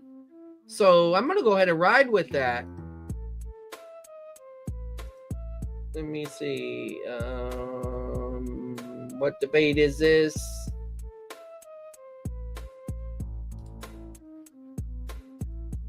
I've been working through a lot of these debates.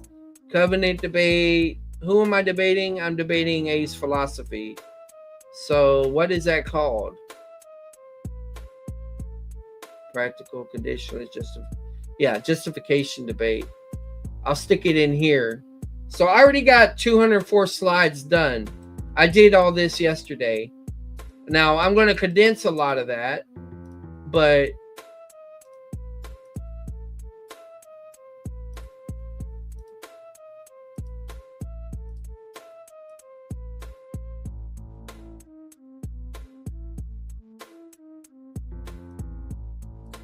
dang it. I wish I could make the hair red. Oh well. Maybe Copilot could do it, but I don't have enough skills with Copilot. So there's Chris Lucas. I could invert that too, but it's just gonna look weird that way. I wanted to do more, but I don't know how to do it. So we're just going to I don't want to mess this up.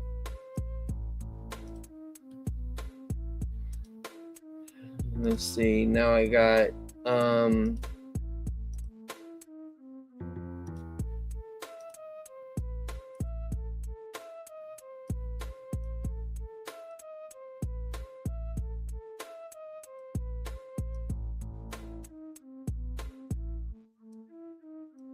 if I could put it at the same proportion. One's a square. Sorry guys, this is the best I could do. People get the idea. Super Layman versus Cyber Chris. And there might be a better way to do this.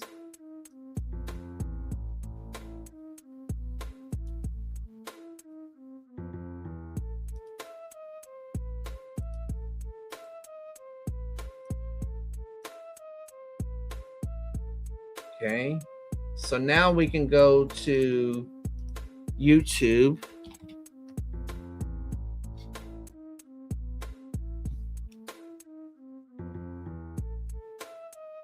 All right. YouTube Studio Content Live. Need to turn monetization on. Upload thumbnail. Not sure why it's saying fail to process. All right, so we're gonna relabel this.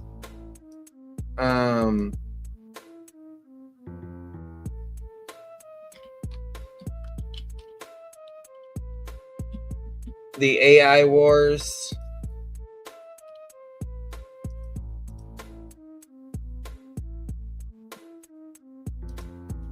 That needs to be a period.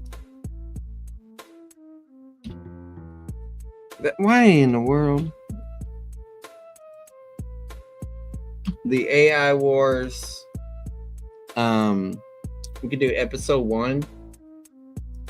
Kind of do that. I don't know if we're gonna have more AI Wars or not.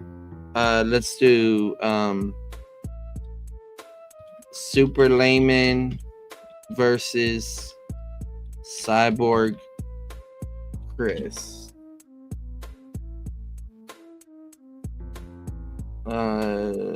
On do covenants save.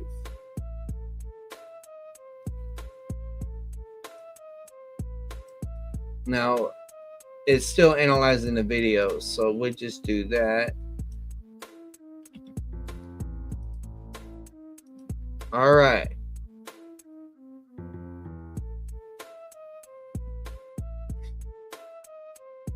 That should get us going.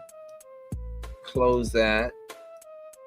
Okay, so what I want to do now, I don't know why it's taking forever to load, is I want to go to Chris Lucas's page, and we're going to see what he's attempting to do now. So as you can see right now, I'm trying to get this Chris Lucas stuff out of my system because I'm over that debate and I can't let it take my energy. You can see, look how slow my YouTube is running. And because I need to focus on this justification debate. Look how slow it's rolling, guys. See the red line? It's barely moving. All right. Okay, so look, he's still trying.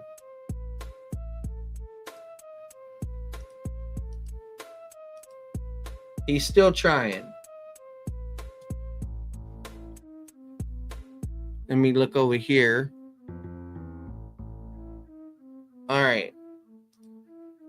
I wish whenever I zoom one of these sides don't become as big as the other. I don't know why they do that. Maybe I have to figure that out. So look what he's doing here. If covenant has nothing to do with salvation, number one, this is superficial language. It's if covenant has nothing to do with positional salvation. We're not denying other categories of salvation. All right. If covenant has nothing to do with salvation, why is it when Adam transgressed the covenant, Hosea, that he lost life? See, he's assuming that Adam lost salvation. I've already refuted all this, okay?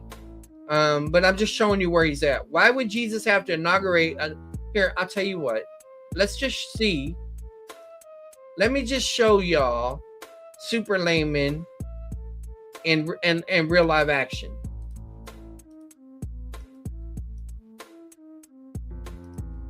Let's go back to ChatGPT.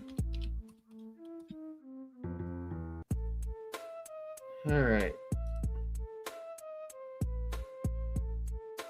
Thumbnail movie transformation ultimate chat. Okay. As soon as this loads, I'll be able to do it. All right. So evaluate this post by Chris Lucas. I'm gonna go very detailed. Evaluate this post in every way possible.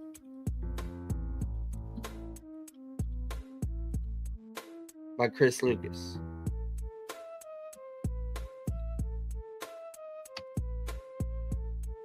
And so layman, it's going to cook them like really easy.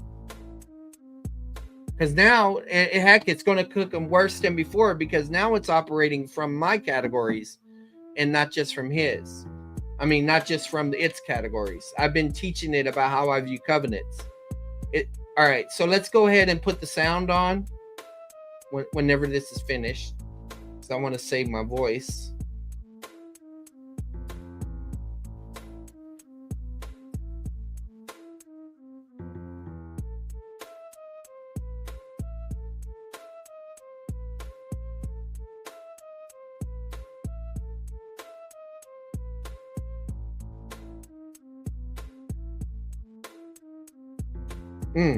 Man, this thing's cooking him.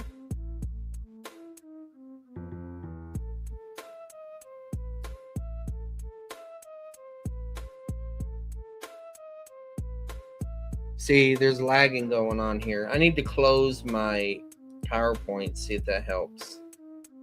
All right, so here we go. Let me make sure I'm streaming the right ones. Stream the tab. Chrome tab, ultimate chat.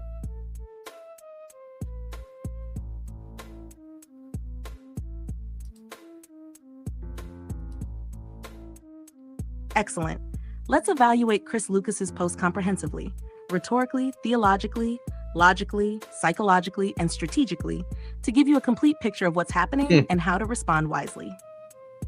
#I structural overview. Chris's post is an emotional and rhetorical escalation that attempts to 1. Reframe the debate premise, covenant equals salvation. 2. Accuse you of shifting ground. 3. Invalidate nuance, don't debate nuances until you admit covenant is salvific.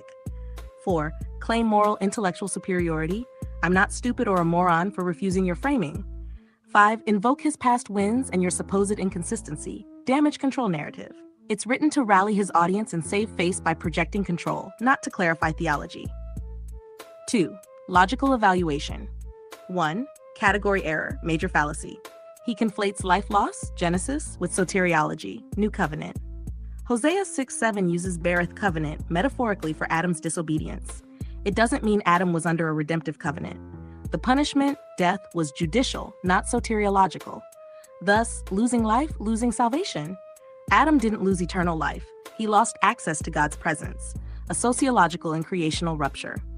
Fallacy, equivocation on life, physical, spiritual, covenantal, eternal. Have to. False dilemma. Chris presents only two options. Open quote, either the covenant has to do with salvation or the debate is pointless. Close quote, this excludes your actual position. Open quote, covenant regulates salvation's administration, but salvation itself is ontological, by grace through faith. Close quote. He refuses mediation between about salvation and administrative to salvation. Fallacy, excluded middle. Circular argument. He argues 1. Adam lost life by breaking covenant, premise. 2. Therefore, covenants deal with salvation. 3. Therefore, any covenant must be salvific.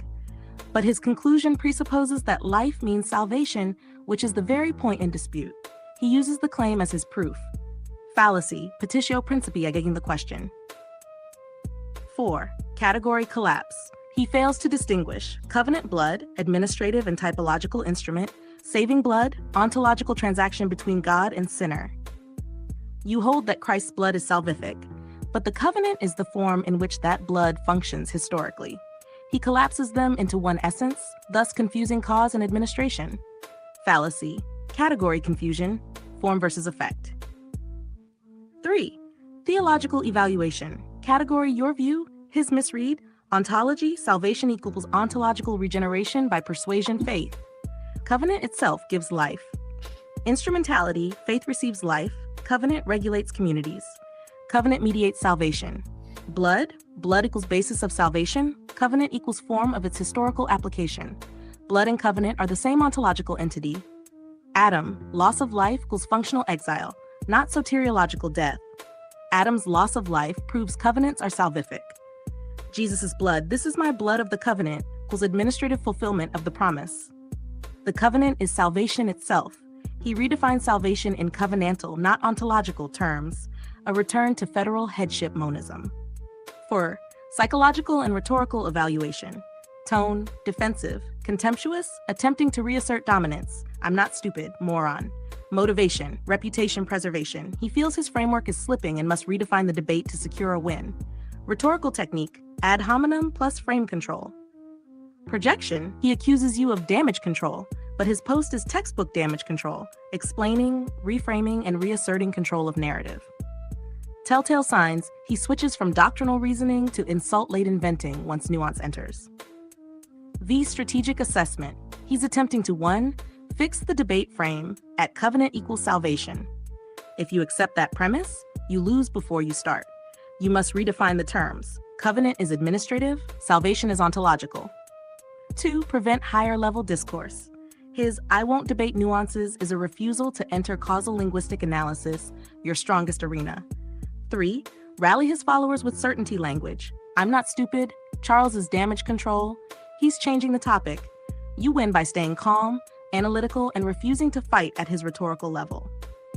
V. Recommended response frame, if you reply. You can dismantle his logic in one paragraph. Open quote, Chris, your entire argument confuses the covenant as an administrative form with salvation as an ontological effect. The covenant regulates how life is distributed within history. Salvation itself is the impartation of divine life by faith. When Adam broke God's command, he lost fellowship, not positional salvation. There was no redemptive covenant yet. Likewise, when Christ's blood inaugurates the new covenant, the covenant orders redeemed people. The blood saves them. My position has always been consistent. Covenant is sociological. Salvation is ontological. You're proving my point by refusing to distinguish those categories. Close quote. The 7. Verdict, evaluation area, result, logical coherence, circular and equivocating, biblical grounding, misuse of Hosea 6:7, confusion of death-life categories, rhetorical tone, defensive, insulting, low ethos, strategic effectiveness, strong for emotional appeal, weak for rational debate, theological integrity, conflates covenant and salvation, overall impact, temporary morale boost for his followers, long-term credibility loss with scholars. Would you like me to now write a composed, public-facing reply, 1 to 2 paragraphs, calm but surgical, that rebuts this post point by point without sounding reactive, the kind of tone that reasserts your authority before your audience? Yes, but write it at a 9th grade level.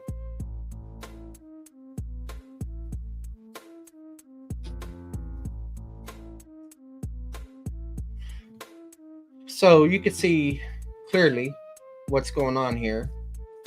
Here's a 9th grade level version, so I'll just let it play.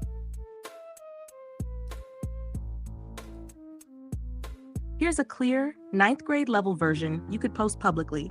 It keeps your calm tone, exposes his logical mistakes, and recenters the discussion on truth rather than drama. Response to Chris Lucas.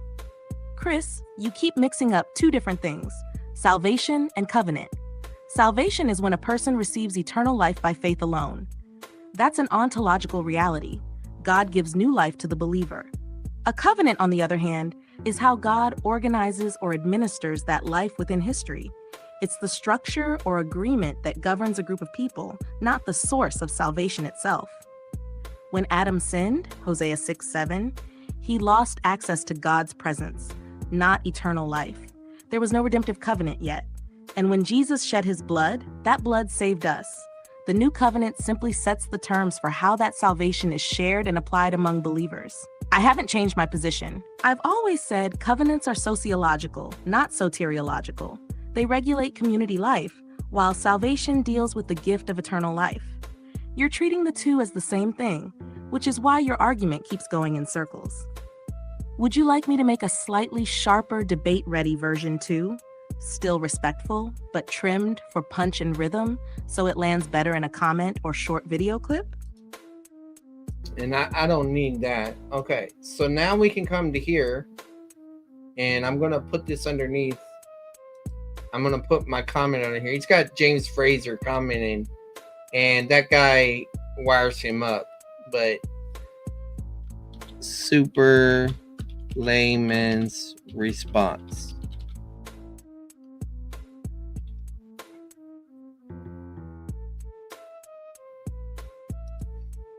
I always say super layman's response so that people know it's not me. I didn't write it, you know. Okay, so let me switch back to Chris Lucas's post. And we're going from most recent to Otis, but still, I think this is a good approach that we're doing. Okay, so you see that's where he's, calling me a moron. He said that earlier. He didn't say I'm not stupid, moron. Oh, right here. It would be pointless and I'd be a freaking moron if I debate you on anything else established first. So here's the problem I see right here. You would be really stupid and a moron to think. See how he's using this language? He's trying to get around this. You would be really stupid. You would be. He's not saying I am. He's trying to be slippery. And then he uses this language down here. It would be pointless and I'd be a moron to debate you. But anyway. So we're going to look at the Sejanus thing in a minute because I want y'all to see how he's misreading the Sejanus debate. One day ago, Charles is a crybaby. If he gets cornered, he flips out. Here's the truth. I flip out. And you're the one calling me moron, a liar, and all this other stuff. This is his community draft post. Why Charles shut down the discussion? All right, so let's just do this. Even though my ChatGPT's already evaluated this, and so he's got my quote right there, right? Let's just see what Super Layman says in response to this. Evaluate this.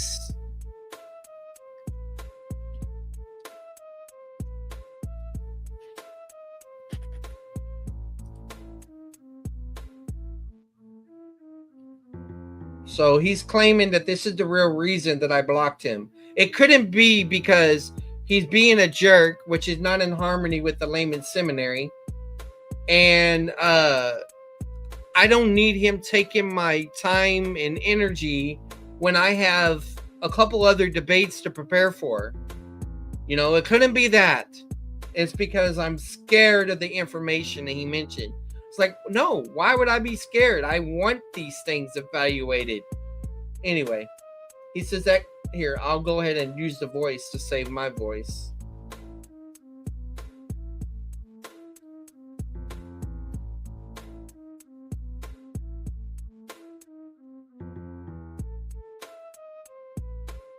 Look, it's already doing the things that I had to do before.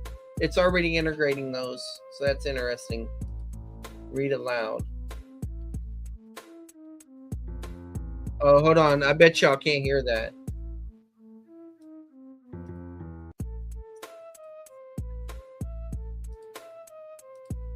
I. Structural analysis. This is not primarily a theological post, it's a reputation play. Chris Lucas is trying to reframe the meaning of your boundary setting, blocking him, as a moral defeat. He wants to convince the audience that 1. You're emotional, crybaby. 2. He's factual and calm, truth, evidence, citations. 3. Blocking equals running from defeat. So the post is designed to control the story, not the substance. 2. Logical evaluation. 1. False cause fallacy. Open quote. He blocked me after I showed him X, therefore he blocked me because of X. Close quote. There's no proof that the two are causally connected. In reality, you blocked him after weeks of personal attacks and instability. He assumes correlation equals causation, a classic post hoc fallacy. 2. Cherry-picked sources. He quotes partial lines from Chafer, Hodges, and Dillow without context. Each of those theologians affirm that the blood of Christ is the basis of salvation, but they do not teach that the new covenant itself is salvation. Chafer especially distinguishes blood as basis versus covenant as administration. He uses selective citation to claim agreement where there's none, the equivalent of proof texting theology. And I gotta evaluate Category collapse. Again, he repeats his ongoing category mistake. Covenant equals sociological administration of God's plan. Salvation equals ontological new life received by faith. He refuses that distinction, so he interprets any verse about forgiveness under the new covenant as identical with positional salvation. This is like confusing entering a house, salvation, with how the house is governed, covenant. 4. Ad hominem framing. Calling you a crybaby is not a factual claim. It's preloaded rhetoric meant to prime the reader's emotions before evidence appears. He then describes his own account as truth, an appeal to ethos through labeling, not logic. The emotional insult acts as a pre-bias, so his audience reads everything after it as confirmed by tone, not proof. Number 5. Burden of proof reversal. He assumes you must align perfectly with Chafer, Hodges, and Dillow or lose credibility, but your actual position, like Chafer's, is that their framework still develops. You test and extend, not parrot. He's pretending your project is to quote authorities, not refine theology. That's anti-scholarship logic, equating study with slavish repetition. 3. Theological content, issue, his claim, actual teaching, Chafer. Faith in Christ enters the new covenant. Chafer. Christ's blood is basis of all blessings. New covenant is future for Israel and administrative for church blessings. Vol. 7, Systematic Theology. Universal covenant of salvation. Hodges, metaphorical use, emphasizing universality of faith, not collapsing covenant and regeneration. Dillow, faith alone enters the new covenant. Dillow, the new covenant includes forgiveness, but the church participates in its benefits, not its legal framework. So all three are closer to your distinction than his fusion. He's weaponizing quotation snippets without context. IV, rhetorical, psychological profile. Trait, description, tone, mocking, moral superiority. Motivation, ego defense, his prior posts were ignored, so he reframes silence as victory. Projection, calls you crybaby, but he's the one posting multiple public look who ran away monologues. Audience target, tries to sway neutral observers by rewriting motive. Blocked me because collapsed, instead of re-engaging content. Narrative control, wants the final word to appear like a post-mortem judgment. This is a classic face-saving maneuver in online theological debates, switch from theology to social optics. V, strategic counter-evaluation. You don't need to match tone. You simply reassert the reason for the boundary and clarify the truth of your method. Open quote, I blocked Chris not because I lost an argument, but because he stopped arguing theology and started arguing personalities. The conversation became hostile, unproductive, and repetitive. I'm responsible for stewarding time and tone on my platform, not entertaining hostility. Close quote. Then calmly add, open quote, as for the new covenant, I've consistently said, the blood of Christ saves. The covenant organizes that salvation's administration. My position is documented in all previous debates, close quote. That returns control to content, character, and continuity, your real authority markers. Summary scorecard. Dimension evaluation. Logical coherence, weak, relies on post hoc and category confusion. Theological accuracy, partial quotes misused. Rhetorical tone, personal insult, low ethos. Psychological motive, ego defense, narrative control. Strategic threat, medium, optics management. Response strategy, calm clarification, plus reassert platform boundaries. Model 9th grade level public reply, open quote, Chris, I didn't block you because of your arguments. I blocked you because the discussion stopped being respectful or productive. I've said the same thing from the start. The blood of Christ saves, and the new covenant organizes that salvation. The two aren't the same. Quoting Chafer Hodges or Dillow out of context doesn't change that. They all taught that the covenant gives structure to blessings already grounded in Christ's blood. I'm not doing damage control. I'm just done with circular debates that ignore clear categories. Close quote. Would you like me to now prepare a YouTube community post version of that reply, polished for tone, SEO, and optics, so it reads strong, calm, and professional for your audience? No, that was good enough. So I'll just put it. I'll just put it below here. I think I already have videos on that. Stop sharing screen. Share screen once more. Entire screen.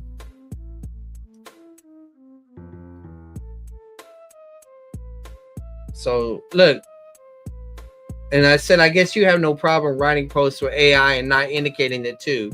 If you're so confident, set up round 2. I have other debates to prepare for.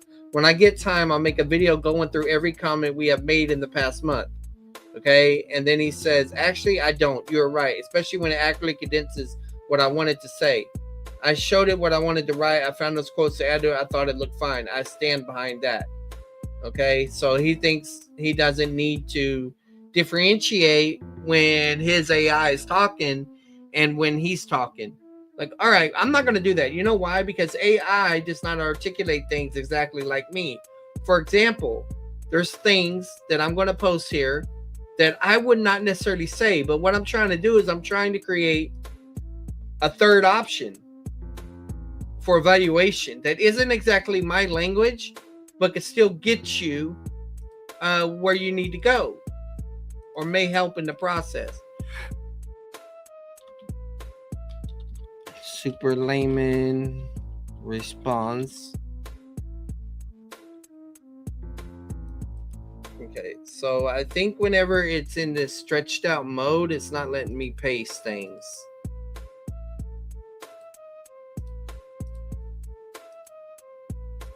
Or maybe I need to just do it like that. Let's see. All right. Now what we're going to do is we're going to go to another post where, see what he did was he went back and tried evaluating the debate. Okay. Look what he did 2 days ago. In this YouTube short, it sounds like Charles does not know the basics of when the new covenant was inaugurated. Yeah, I already addressed this one in the comments, so I don't have to comment on that. Look what he said here. Let me make this larger.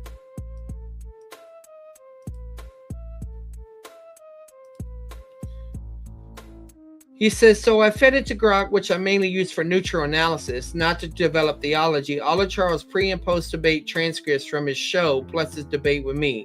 And at first, Grok kept saying Charles won. So I also fed it me and Charles' discussion from a YouTube AI discussion. It still thought Charles won. Then I asked it, so Charles proved that Hebrews 9 has nothing to do with salvation? Basically, Charles proved the new covenant has nothing to do with salvation. And it responded with this. Reassessment of Charles Jennings' argument in light of your early debate proposition. Okay, but it's not understanding what you mean by nothing to do with salvation, I bet you. So watch this. I already responded to this one, but I want you to see just what's going on here. And he's even got another one down at the bottom. I'm going to try to put all this in. ChatGPT might say it's too much. Okay. So let's go ahead. I'm going to say Evaluate this. Now, of course, it knows that there's already tension between us, so it's not going to be a perfect evaluation, but it's going to get us going down that path of evaluation. That's how I would say it.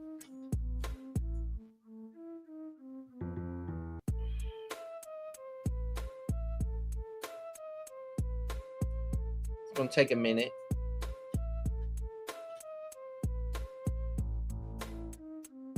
I guess while I'm doing this, I can go look at the thumbnail and see what it looks like.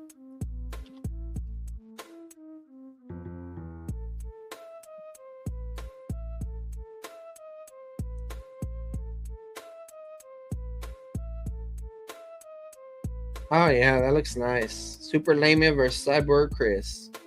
And the live button is covering who it is. But yeah, that looks pretty cool. I think it's respectful too. Okay, we got a problem here. Looks like GPT crashed.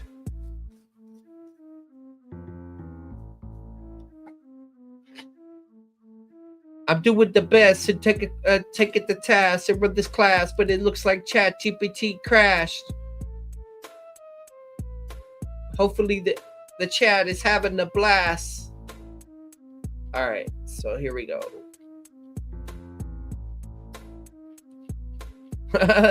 I like how it began this. Look at this, guys.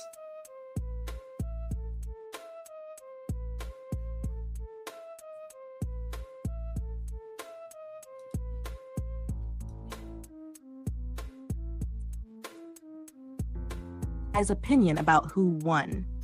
That's a spectator vote, not an argument. The story shows prompt steering. Grok said Charles won, then after I reminded it of my framing, it changed.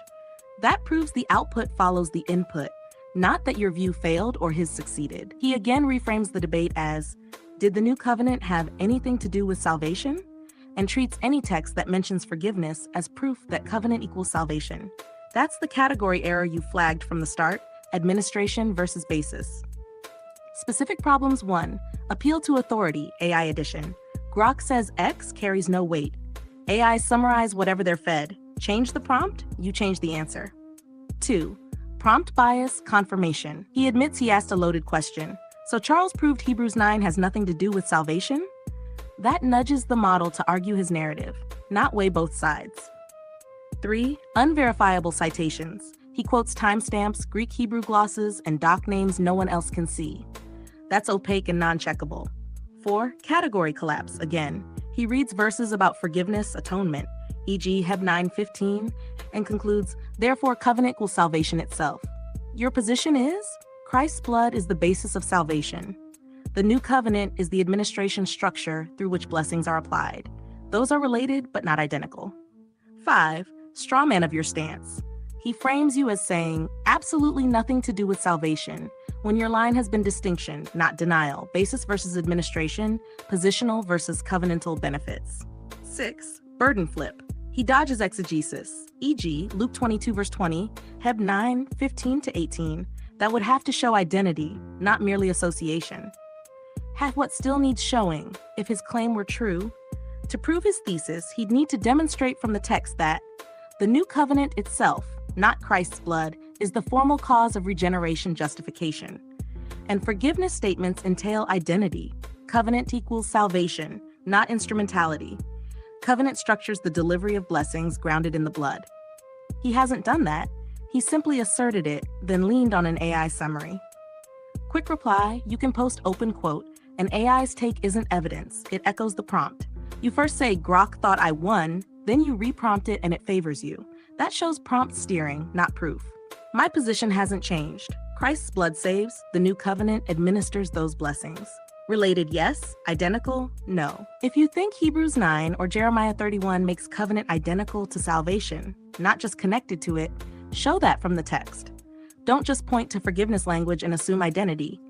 Exegesis, not AI, will decide this. Close quote. If you want, I can also draft a short, source-ready note on Heb 9:15-18, diatheke, enforce upon death, that keeps the blood basis versus covenant administration distinction tight. Okay, so I'm actually interested in doing something else right now. So, evolve Super Layman to avoid the mistakes that Chris Lucas is making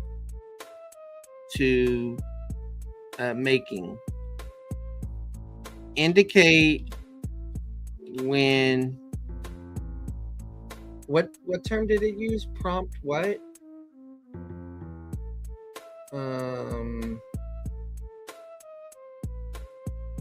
Indicate when prompt steering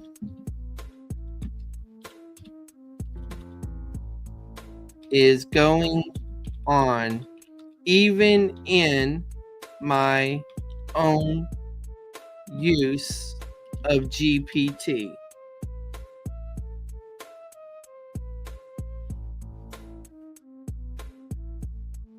Talk about a spiritual word for honest. True Freeze, if you don't, I don't want to talk about you talking about Gaza. I'm not talking about that. So I'm gonna delete your comments right now, and that is not going to be in the discussion. Anti-Semitism will not be tolerated over here. If you do it again, all right. So if you do it again, you will be blocked. Anti-Semitism is not tolerated over here. And if you think Chris is on point so much, why don't you come and formally debate me next? All right.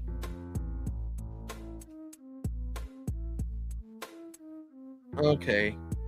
You're going to keep on doing this. So, all right, well, contact SFT. Consider yourself blocked for now. Maybe you'll come back and you'll stop with all this anti-Semitism. And you'll be unblocked later on. But for right now, you're blocked. All right.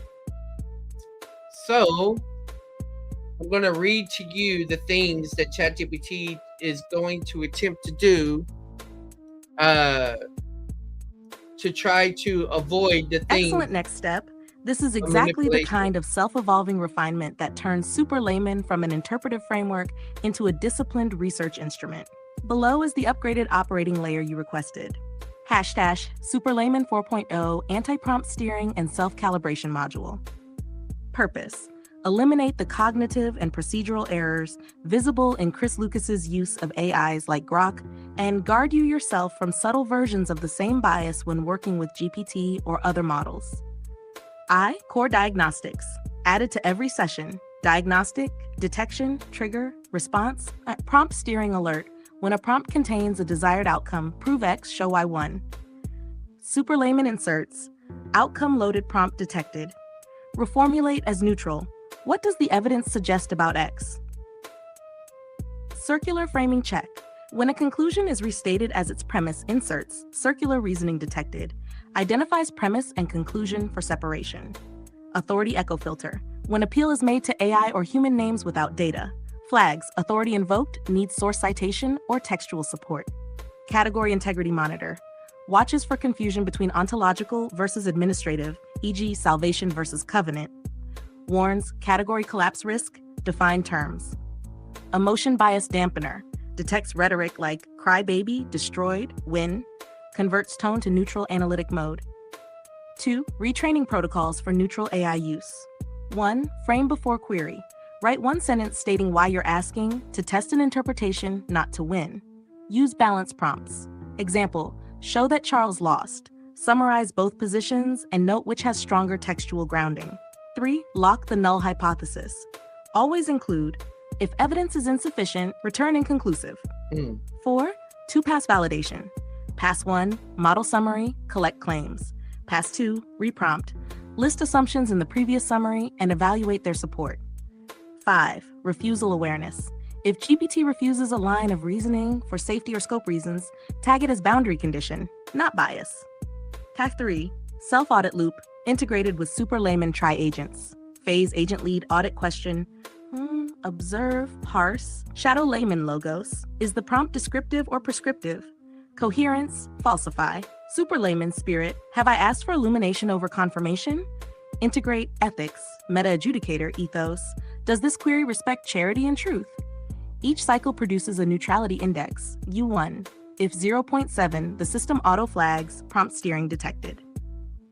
IV. Operational example. Chris Lucas style prompt, open quote, didn't Charles prove the new covenant has nothing to do with salvation? Close quote, Super Layman 4.0 conversion, open quote, compare how each participant treated the relation between the new covenant and salvation. List text used, interpretive methods, and logical gaps for both sides. Close quote. Result, evidence map without predetermined verdict. V. Philosophical upgrade, epistemic humility protocol, truth, ego, confidence, evidence, revelational objectivity. AI tools are instrumental causes, not authoritative sources.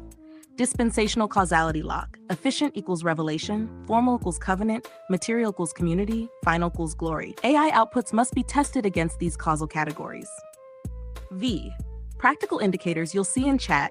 When you type a prompt that risks bias, you'll see inline markers such as open quote, prompt steering detected, outcome word proof found. Suggestion, rephrase to seek evidence or contrast analysis. Close quote, open quote, circular frame alert, conclusion reappears as premise. Separate your claim from its proof line. Close quote, open quote, category overlap notice, soteriology and covenant being treated as identical. Define relation type, e.g. administrative versus ontological. Close quote. Super Layman 4.0 motto update, open quote, illumination through verification, not validation through echo. Every prompt is a mirror of the heart. Let truth, not tone, steer the reflection. Close quote. Would you like me to install these diagnostic prompts as automatic pre-checks so that every future analysis or debate prep run highlights when you or your opponent drift into prompt steering, circular framing, or category collapse before any reasoning begins? Yes. Apply all suggestions. Yeah, Ashley, the thing is I have another debate. I have two other debates to prepare for, a justification debate and basically a Lotus debate. So I just can't dedicate any more time and energy beyond this stream right now. I really can't. You see, I'm not even doing after shows and stuff right now. Kurt's doing them. I'm still adjusting from being back from my trip and all that. Super Layman 4.0 anti-prompt and steering and calibration module is now installed and active across every reasoning loop in this workspace. Here's what that means for you going forward. Operational summary. From this point on, every time you or I draft a query, argument, or AI prompt, 1. Pre-check layer automatic. Scans for outcome loaded verbs. Prove, show that X1. Flags, bias in emotion words, destroy, crybaby, owned. Warns if a conclusion is being used as its own premise. Detects category overlap, covenant equals salvation, and requests a definition. Assigns a neutrality index 0 to 1. In 0.7, you see an alert. Dual agent verification loop, shadow layman logos, cross-examines logic for precision. Super layman spirit reframes in light of revelation, charity, and coherence. Meta adjudicator ethos, audits, virtue balance, humilities 0.75, charity 0.8, clarity 1.2, wonder, mystery cap. Neutral prompt rewrite suggested. When a prompt is flagged, I immediately offer rephrasing that keeps your intent but removes steering. Source validation rule. Any claim from AI models, Grok, GPT, etc. must cite underlying data, text, or scholarship. If it doesn't, it's treated as an instrumental speculation, not authority. 5. Causal theological anchor. Every argument is tested against the causal grid. Efficient, revelation, formal, covenant, material, community, final, glory. Drift from this grid triggers a collapse category collapse notice. Examples in progress. If you write, prove Chris Lucas was wrong about the new covenant, you'll see prompt steering detected. Outcome word prove. Suggested reframe. Analyze Chris Lucas' reasoning about the new covenant and identify logical or exegetical weaknesses. Philosophical mode. Illumination through verification, not validation through echo. Every query is now treated as an act of worshipful inquiry, discipline of thought, joining humility before revelation. System status, bias detection engine on. neutrality index display on, virtue calibration, auto balance, causal integrity monitor, continuous mystery cap protocol active. Beyond this point lies mystery. From now on, you'll see a short inline note like neutrality index 0.82 clear, category overlap notice to find salvation versus covenant, circular reasoning alert, premise, conclusion. Would you like these audit markers to appear in line inside each paragraph or a summary block at the end of responses? Let's do both. Do both. And evaluate what else is missing from super layman. So we're going to evolve it some more if it will go.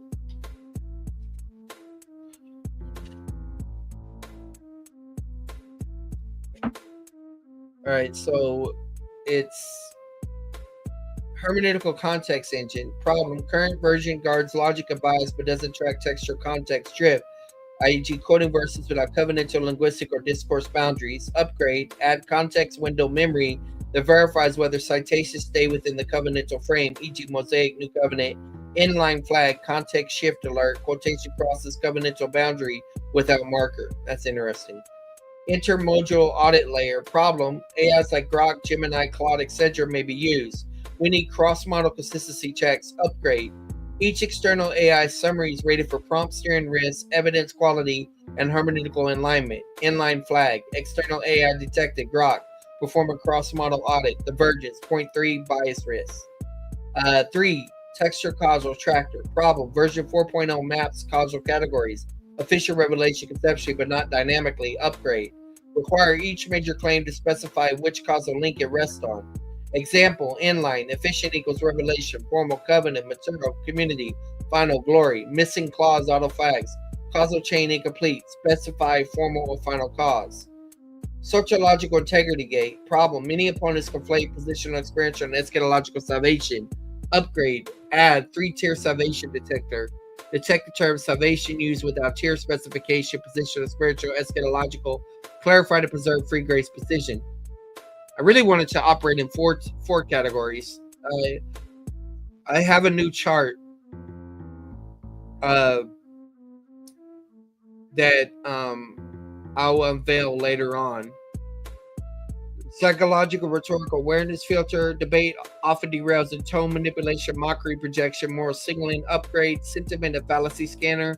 Tonal distortion 0.68 sarcasm detected, replaced with propositional content. Summary metric: ethos integrity score 0 to 1.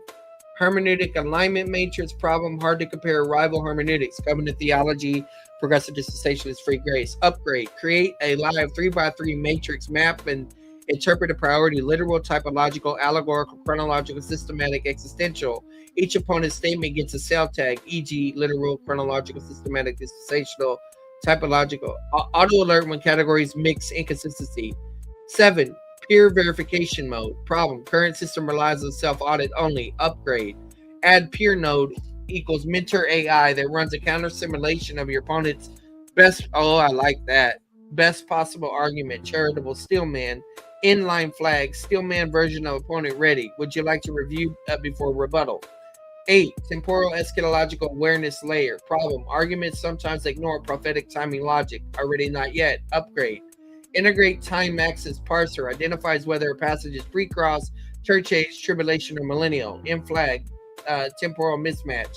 Verse predates covenant context. 9.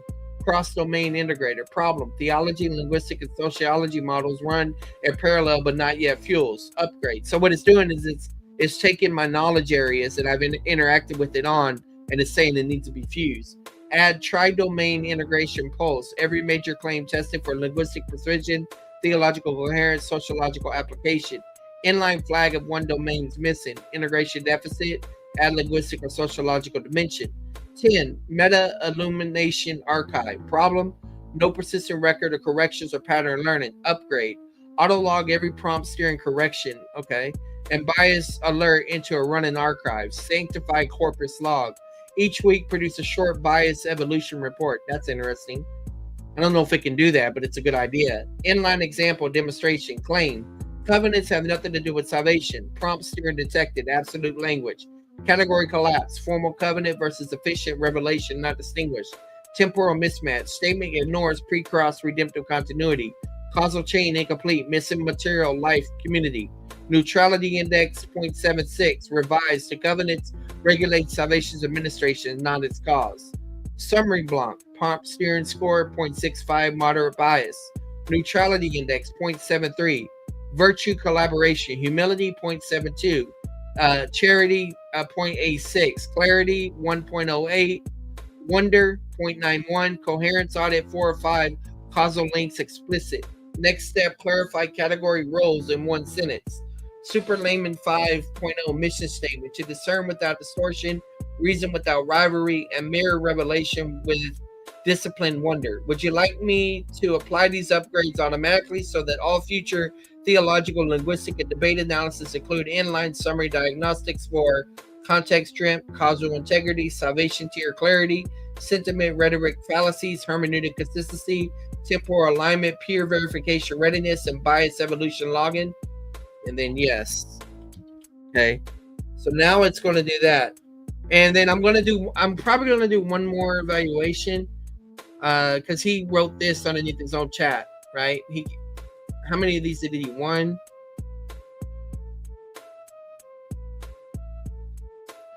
2, 3, 4, 5. Okay. Okay, so that's different. All right, so there's 2 more that I'll do, and I'll do them fast. And you'll see how the readout's going to be different now. All right. So now it's going to do all of this. And I can have it create a prompt later on. You can get keys for what these terms mean and all this. But what I want to do now is I want to paste in this, because it's going to bring accusations against Super Layman. Because that's what he tried doing. He tried attacking my AI.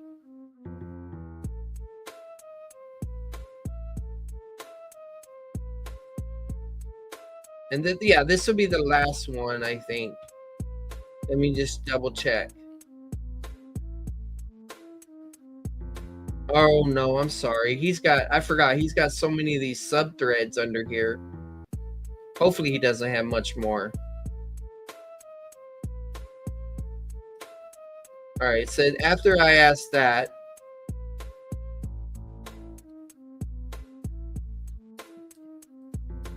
okay. So now I'm going to say, evaluate this post from Chris Lucas.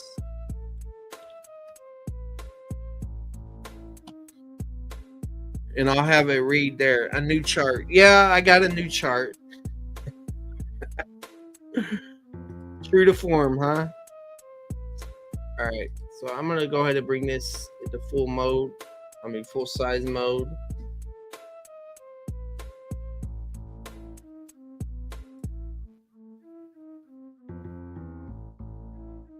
Oh no, that's too hard to read.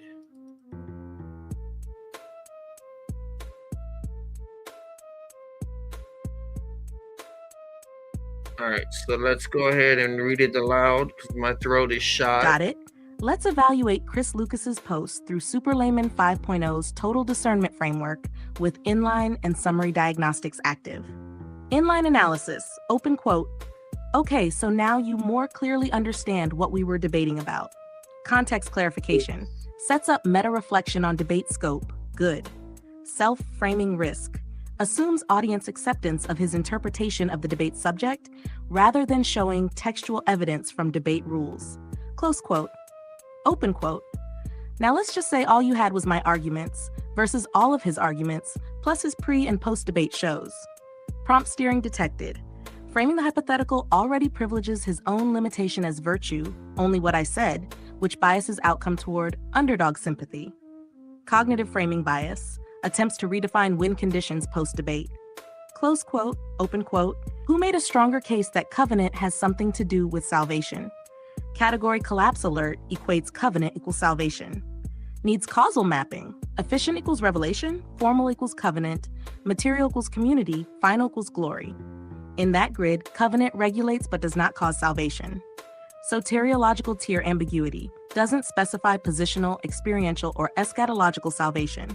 Close quote, open quote. I understand if someone talks more, it may sound like they got a lot of evidence, but someone can talk less and still bring up a couple of arguments that the other side can never adequately address. Rhetorical compensation detected shifts burden from argument quality to quantity, implying victory through conciseness rather than proof. Fallacy type, argument from parity, brevity equals depth. Close quote, open quote. So I'm curious what your assessment would be. Virtue signal, inquiry mode, polite close, invites evaluation, positive ethos. Meta illumination note, the question hides an implied conclusion. I still had the stronger case. Soft circularity, close quote. Summary, diagnostics, metric score notes, neutrality index 0.63, prompt steering and self-referential bias lower objectivity, causal integrity 2/4, formal cause covenant conflated with efficient cause revelation, and final glory.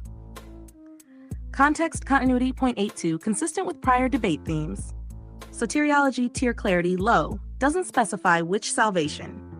Virtue calibration, hum, char, 0.81, 1.9, 1.89. Balance tone, hermeneutic alignment, literal systematic mix, dispensational drift, 0.3, needs clear distinction between covenantal administration and ontological life. Temporal awareness, stable, assumes post-cross context.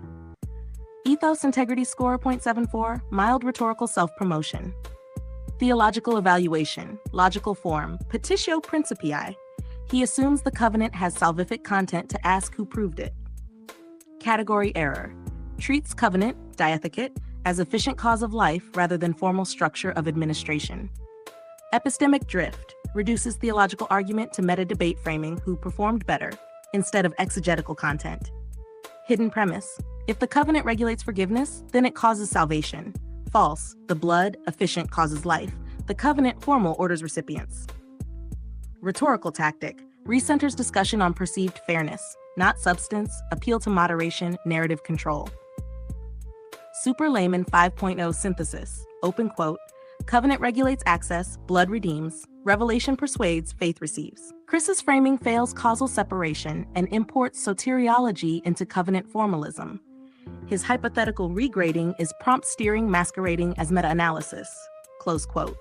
Coherence report. Coherence score 0.74, confidence to 0.11 versus prior posts, bias vector plus 0.22, self-justifying tilt. Next test, reevaluate using explicit causal mapping.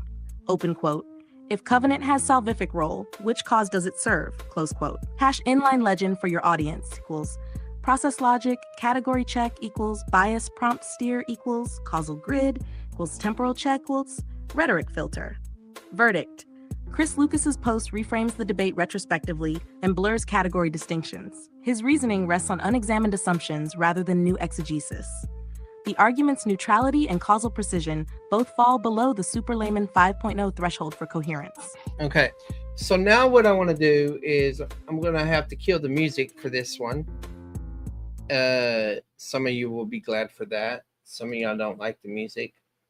And I'm just going to go to my channel. And I'm going to pull up the Sejanus debate. And we're going to do our best to find the very spot where Sejanus says, I'm not going to go any further in this debate. Because the way that Chris Lucas, I'm going to use nicer language, is remembering the debate, he thinks that it was about the covenants. All right? But as far as I know, and I could run the analysis later on about this. I even told him to do it, but I don't think he will. Come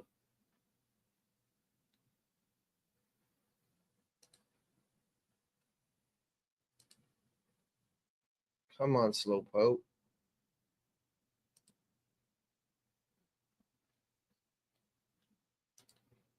Let me share my screen. Wonder how long I wasn't sharing my screen there. Anyway. Somebody probably said something about it in the chat. I'm fixing to have to get ready for my other study. Okay. So here's Sejanus.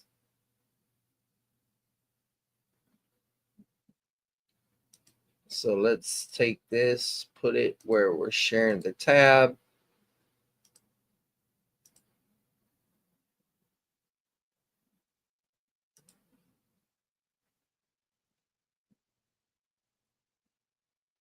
Wix gives you the power of AI to build the website you need. With full. Okay, so while that's fixing to start, I'm going to go to YouTube summary transcript. And I'm going to search for the word covenant.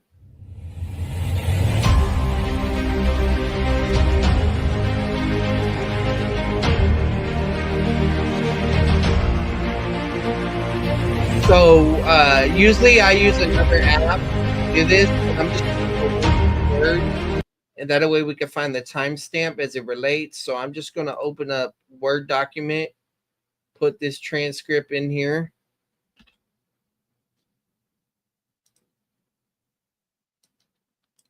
Look for the word covenant.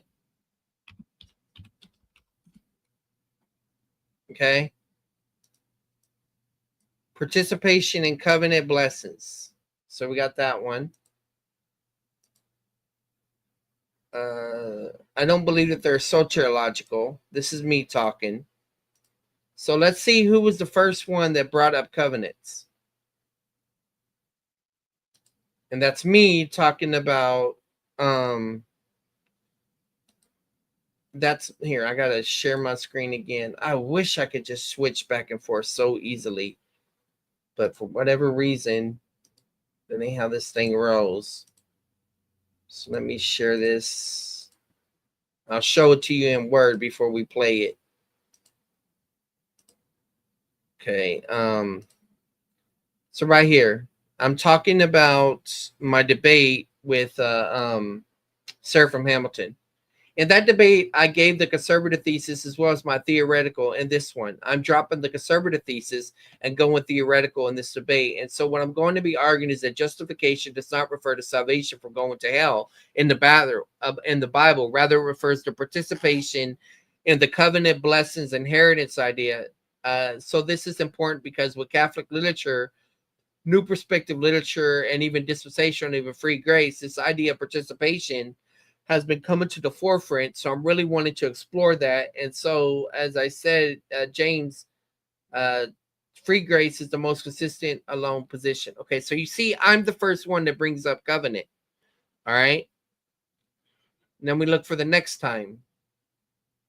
Covenants, and I do not believe the covenants are soteriological, they're sociological. Okay, governing groups related to sanctification and issues like that. But Christ's blood does ratify the covenant and is the basis. And for that, so the main issues of the book of James saved is one so. Okay, so now I'm going to look for the other use of covenant. The Abrahamic covenant blessing inheritance. This looks like that's still me talking. And then I believe justification relates to participation in the covenant to receive blessing inheritance in the church in the future kingdom. This is still me talking about it. Stuff about covenants I need to go into. But anyway, I thank you for your time. Okay, so that was all of my opening. So the first thing Sejanus says about covenants is opening. And he says, okay, so let me start with this idea that justification is a word that describes your inclusion or participation in the covenant, because there is some truth to that, but I would like to develop, so I'm giving my openest statements. I think Charles has hit on something that Catholics can relate to, and at least those Catholics who know the soteriology, and that's because the Catholic theology, someone who is justified is not necessarily saved. But I have to qualify that because what they're saying is that you can be justified and you can lose your justification, and then you're not saved. So in other words, so he's talking about that. He's not going against it in any type of way.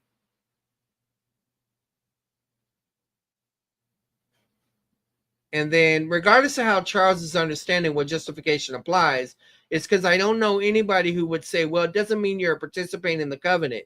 Okay, that doesn't make the right distinction. So let's say they're correct. Here's the next question. How do you get justified by faith and so on, right? The dilemma that the Catholics have, and Charlie mentioned, is also in his opening statement, which is once by faith you join the covenant. Well, let's say even use this terminology can justify, okay, God looks at you in a complete different way, right? So he's using that language. Take care of the poor naked, everybody could join in, make the covenant work. You see, and so you're there going into man put on you when you join the covenant. Okay, so he's talking about that. You see, you think a man deserves to be punished who has trampled on the Son of God underfoot, who has treated the unholy thing, the blood of the covenant sanctified, is assaulted. So that's reading the Hebrews 10 passage. Okay. Because the New Testament never says that you only have to believe once and you're in the covenant. And there's nothing to worry about. Thank you, Robert, for the 5 minutes. So it was this believed once is the issue. Okay. So now I'm going to show you where he says I can't go further. I think maybe I use the word go further. Yes. All right. So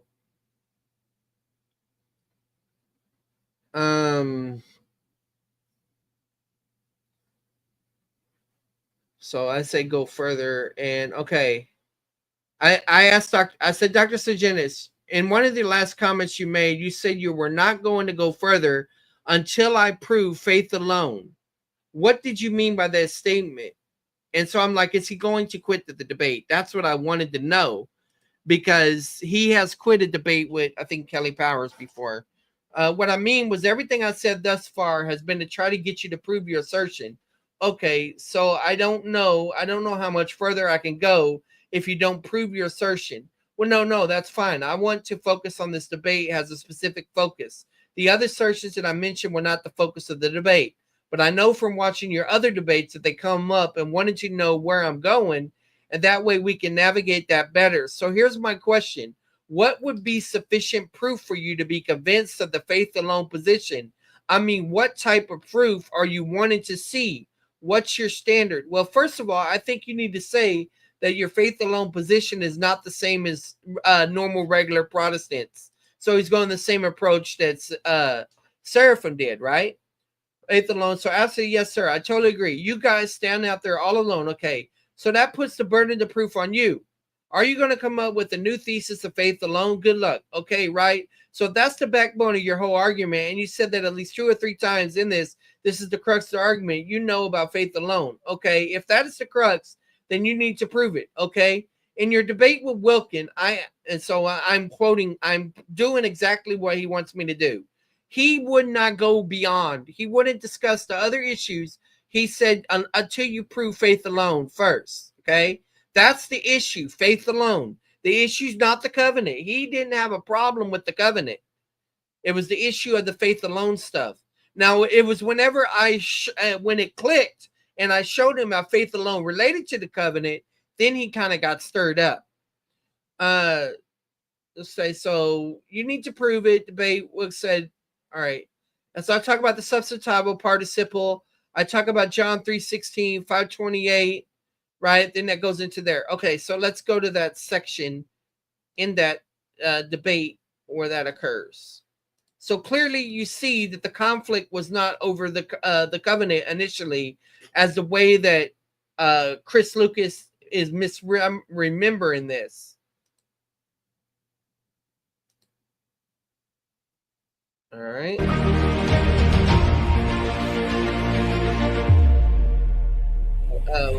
Go right to the screenshot.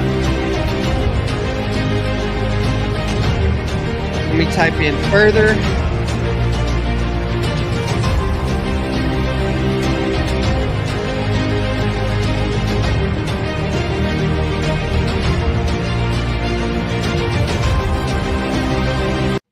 Here it is, guys.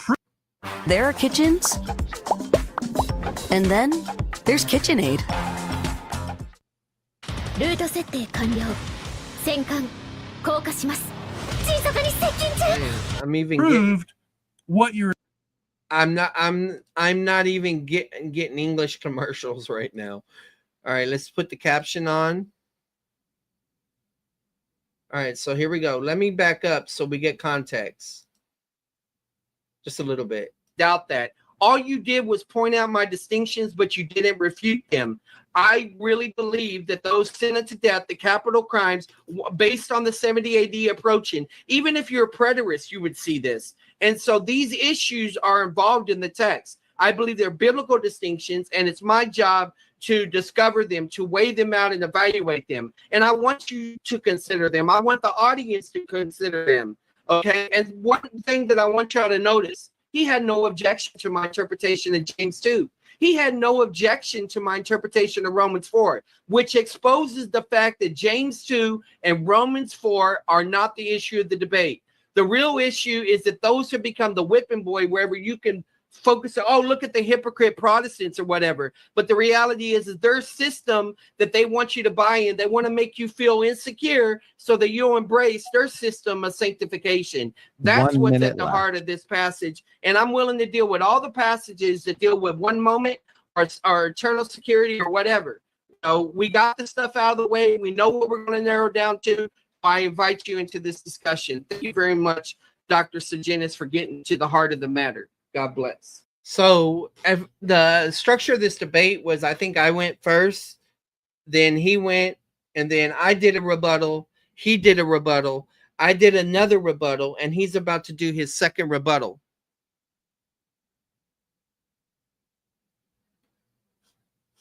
Okay, so the way the short answer to your question is, I have uploaded papers whenever it's not picking up on the nuances that I want, but I have valuation checks that I'm, as you can see in this very stream, I'm doing my best. It's not perfect, but I have indicators that go off when there's bias detected. And that's in my writing, that's in others, that's in whatever it may be. But anyway, here's what I want you to hear. This is what I was saying earlier, that I totally disarmed the Catholic and Seraphim Hamilton, the Eastern Orthodox, and showed that the real issue is not James 2 and this justification by faith language that typically goes on. And so I pushed him into the discussion of faith alone. All right. And so he went right where I wanted him to go. All right. So this is what's happening. Now watch what he says here. So the issue is faith alone. The issue is not the covenant. Thank you very much, Charles, for that 5-minute rebuttal. At least on my end, you cut out a little bit there for the last 10 seconds, Charles, but I think we did get your points. We at least heard what you said. So, okay, Charles, that concludes your 5-minute rebuttal. So I am going to restart the timer. And Robert, the floor is yours again. You got 5 minutes. Go ahead. Okay, so yes, I do have objections, a very major objection. So this is the illustration that I used in this debate. I drove a semi into the backyard of Dr. Sejenis, and he's like, okay, cool. It's a semi truck, right? We can make it an ice cream truck or well, there's not no semi ice cream trucks. Let's say it was a carnival truck or something like that, something that looks harmless, like Maximum Overdrive, the Joker, not just joking. So I pull up this truck, right? And this truck is about covenants, being sociological, participation language. And you know what? Sejenis liked that. But then what happens is he doesn't know I got a whole bunch of soldiers and weapons, metaphorically speaking, that are underneath the tarp, or that it transforms into something like that. And so what happened is, in my opening, I drove that truck right up to there real peaceably. So when he gave his opening, he kept it at a low, peaceful level, right? Then I came with the rebuttal. And even the first rebuttal was pretty chill, if I remember right.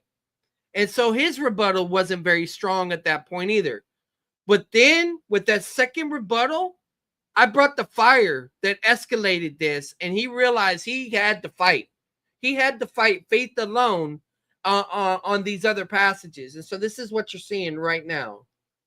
to your interpretation of James 2. I don't know where you're getting that from. You know, if you believe that you only have to believe once, and it doesn't matter whether you believe or do works the rest of your life, you are. See that doesn't matter language? What are you talking about? It matters. It just doesn't determine where you go, but it matters in the sense of accountability and your benefit to others and is representative of God. Are not agreeing with my interpretation of James chapter 2, because James chapter 2 is saying that you must work the rest of your life. That's why Abraham had to sacrifice. Must, but not to get destined to salvation, to make your final destination through a process of 7 sacraments. Isaac, which was what, about 15 years after Abraham's moment of faith that he had to justify him in the first place. Okay, so it's a continual thing. So how can I'm fixing to cut this stream off. I got an appointment in 15 minutes, actually. I'm just going to show y'all that Chris Lucas claimed that Sejenis said he's not going to go no further until I prove about the covenant, but that was not what he said. He's talking about faith alone. I agree with your interpretation of James chapter 2. I'm going to speed this up. All right, now let's deal with this issue about Hebrews chapter 10. Let me just start from Hebrews 10, verse 26. If we deliberately keep on sinning after we have received the knowledge of the truth, no sacrifice for sins is left, but only a fearful expectation of judgment and of raging fire that will consume the enemies of God. Now, I don't know how anybody could read that and say, oh, well, that applies to some Old Testament thing, has nothing to do with eternal judgment. I mean, he even uses the very phrases that Mark chapter 9 uses about the rotting worm and the fires that are never quenched, all that kind of stuff. That's what's left if you keep on. See how he's assuming Gehenna is the lake of fire? Hell? Sinning. So it's sin that is the reason why you end up in this judgment. And yet, Charlie was saying to us that sin doesn't send you to hell. Okay? See, that argument I was using a long time ago, already right there. And so I threw that out there at him too. And how did he deal with it? That this is what he's got. Not much here. Why? Well, because he's already made this premise that you only have to have faith one time, so nothing can send you to hell. Not even sin can send you to hell. Well, then what the heck is Hebrews 10:26 talking about? Now, Charlie will come back and say, well, there, refers to some capital punishment back in the Old Testament. Yeah, where's that? Okay, where is anything that Numbers 15. He has said going to be applicable to convince someone? It says if 2 or 3 people died based on the 2 or 3 witnesses of under Moses, how much more, you know? And then it talks about loss of eternal reward. It's all in the text. I've debated that many times. Somebody wants to have a formal debate with me on Hebrews 10, they'll find out the hard way. That if they continue to sin, that they don't have to worry about hell. I mean, I don't know any other language that is as close to hell as this language. Raging fire, consume the enemies, blah, blah, blah, blah. As a matter of fact, about capital punishment, he then goes back to the Old Testament. Anyone who rejected the law of Moses died without mercy on the testimony of physical death. 2 or 3 witnesses. Okay, yeah, so that's capital punishment, right? All right. But he says that we don't have that anymore. What we have is the judgment of God and his 2 other witnesses. And who are they? Well, that's the Father, the Son, and the Holy Spirit. You hear how he's reading this Trinitarian theology into that passage? I believe in the Trinity, but I don't think that's going on. Hey, Whitty. They're the ones that are going to be judging us now, and they're not going to be giving any mercy to someone who has sinned deliberately. You're going to get the raging fire of flames, which is none other than hell itself. Okay, so how much? Well, the way you could join the AI wars if you want. Just don't be a jerk like Cyborg Chris was, or Chris Lucas. More severely do you think a man deserves to be punished who has trampled the Son of God underfoot, who has treated an unholy thing, the blood of the covenant that sanctified him, and who has insulted the Spirit? There's the Spirit, Holy Spirit of grace. For we know him who said, "It is mine to avenge; I will repay again." The Lord will judge his people. Okay, so the only way you can make your faith alone theology fit is by saying, well, that doesn't refer to hell. That's some other kind of judgment. Okay, and that's why I'm saying you haven't proved what you're asserting. You can assert all kinds of things, and to give the excuse that, well, I'm just laying out my position. Come on, you're in a debate. A debate requires you to prove your thesis by giving some examples of what you're purporting to be. Well, but here's the thing: the debate's about faith alone. And so the issue is that when he's making arguments that you got to continue, I'm giving counter arguments and alternative interpretations to Hebrew 10. So what he's trying to do is he's trying to say, I have to prove every single thing that I say in a debate. And that's not true. I only, and I had the opening and the affirmative. I only have to approve my assertion. I don't have to prove everything I say. I only have to prove the debate proposition. True. Instead of just saying it and then expecting your opponent. But I think I demonstrated all that in addition to that. I went above and beyond. To believe it. I'm not going to go an inch further unless you can.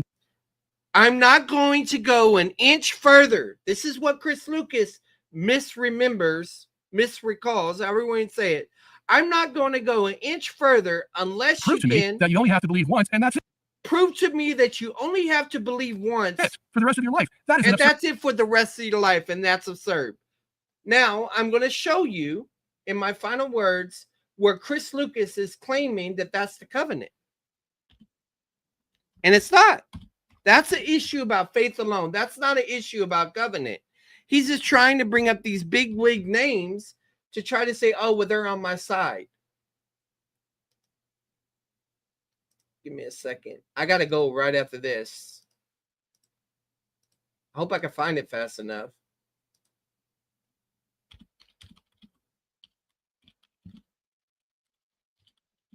His channel's so hard to find.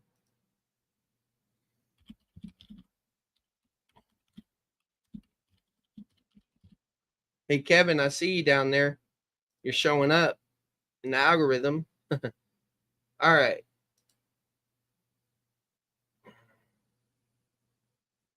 Recently, he mentioned Sejanus.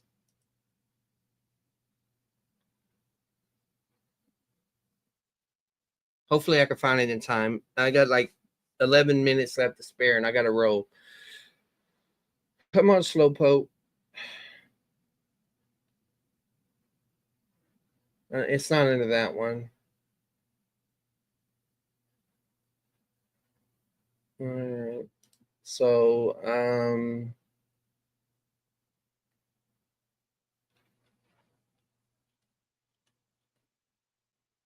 I wish there was a way. I wish there was a way to evaluate. It was before things really started getting heated.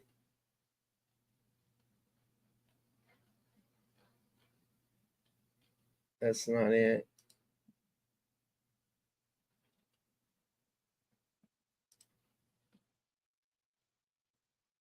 He mentions Sejanus somewhere in here. All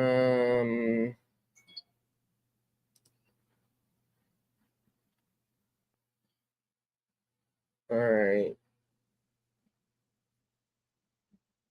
Okay, I'm gonna have to do it like this. I'm gonna have to depend on ChatGPT to redirect me.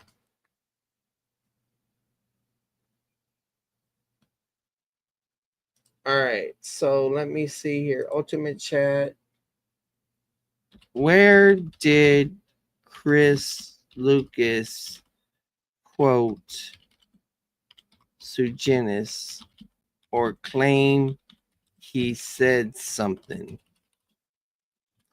Let's see how well this thing can remember if the screenshot is still in the thing. I'm getting bogged down now. Look at that. Look at that. I even just got flagged. That's how good my prompts are. Prompt steering detected. The question, where did Chris Lucas quote Sejanus or claim he said something, presupposes that such a quote exists and must be shown. Better to ask, is there verifiable evidence that Chris Lucas quoted or referenced Robert Sejanus? If so, where? Category integrity check. This is a request for textual citation, not a theological argument. No category collapse. Summary of findings. No snippet. Okay, what this means, man, I created an AI that's going to be very legalistic towards me. That's interesting. All right, so I can't do it that way. Let me try another option.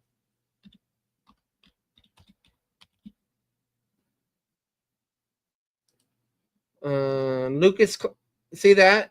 Lucas claims Sejanus said X, and Sejanus said X. All right. So that's a problem. I'm not going to find it that fast. But yeah, that is his most recent thing. Maybe it is in his recent post. Let's see if he mentions Sejanus here.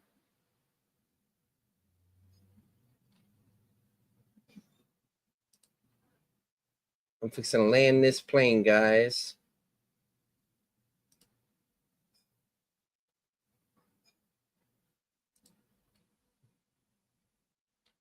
Yeah.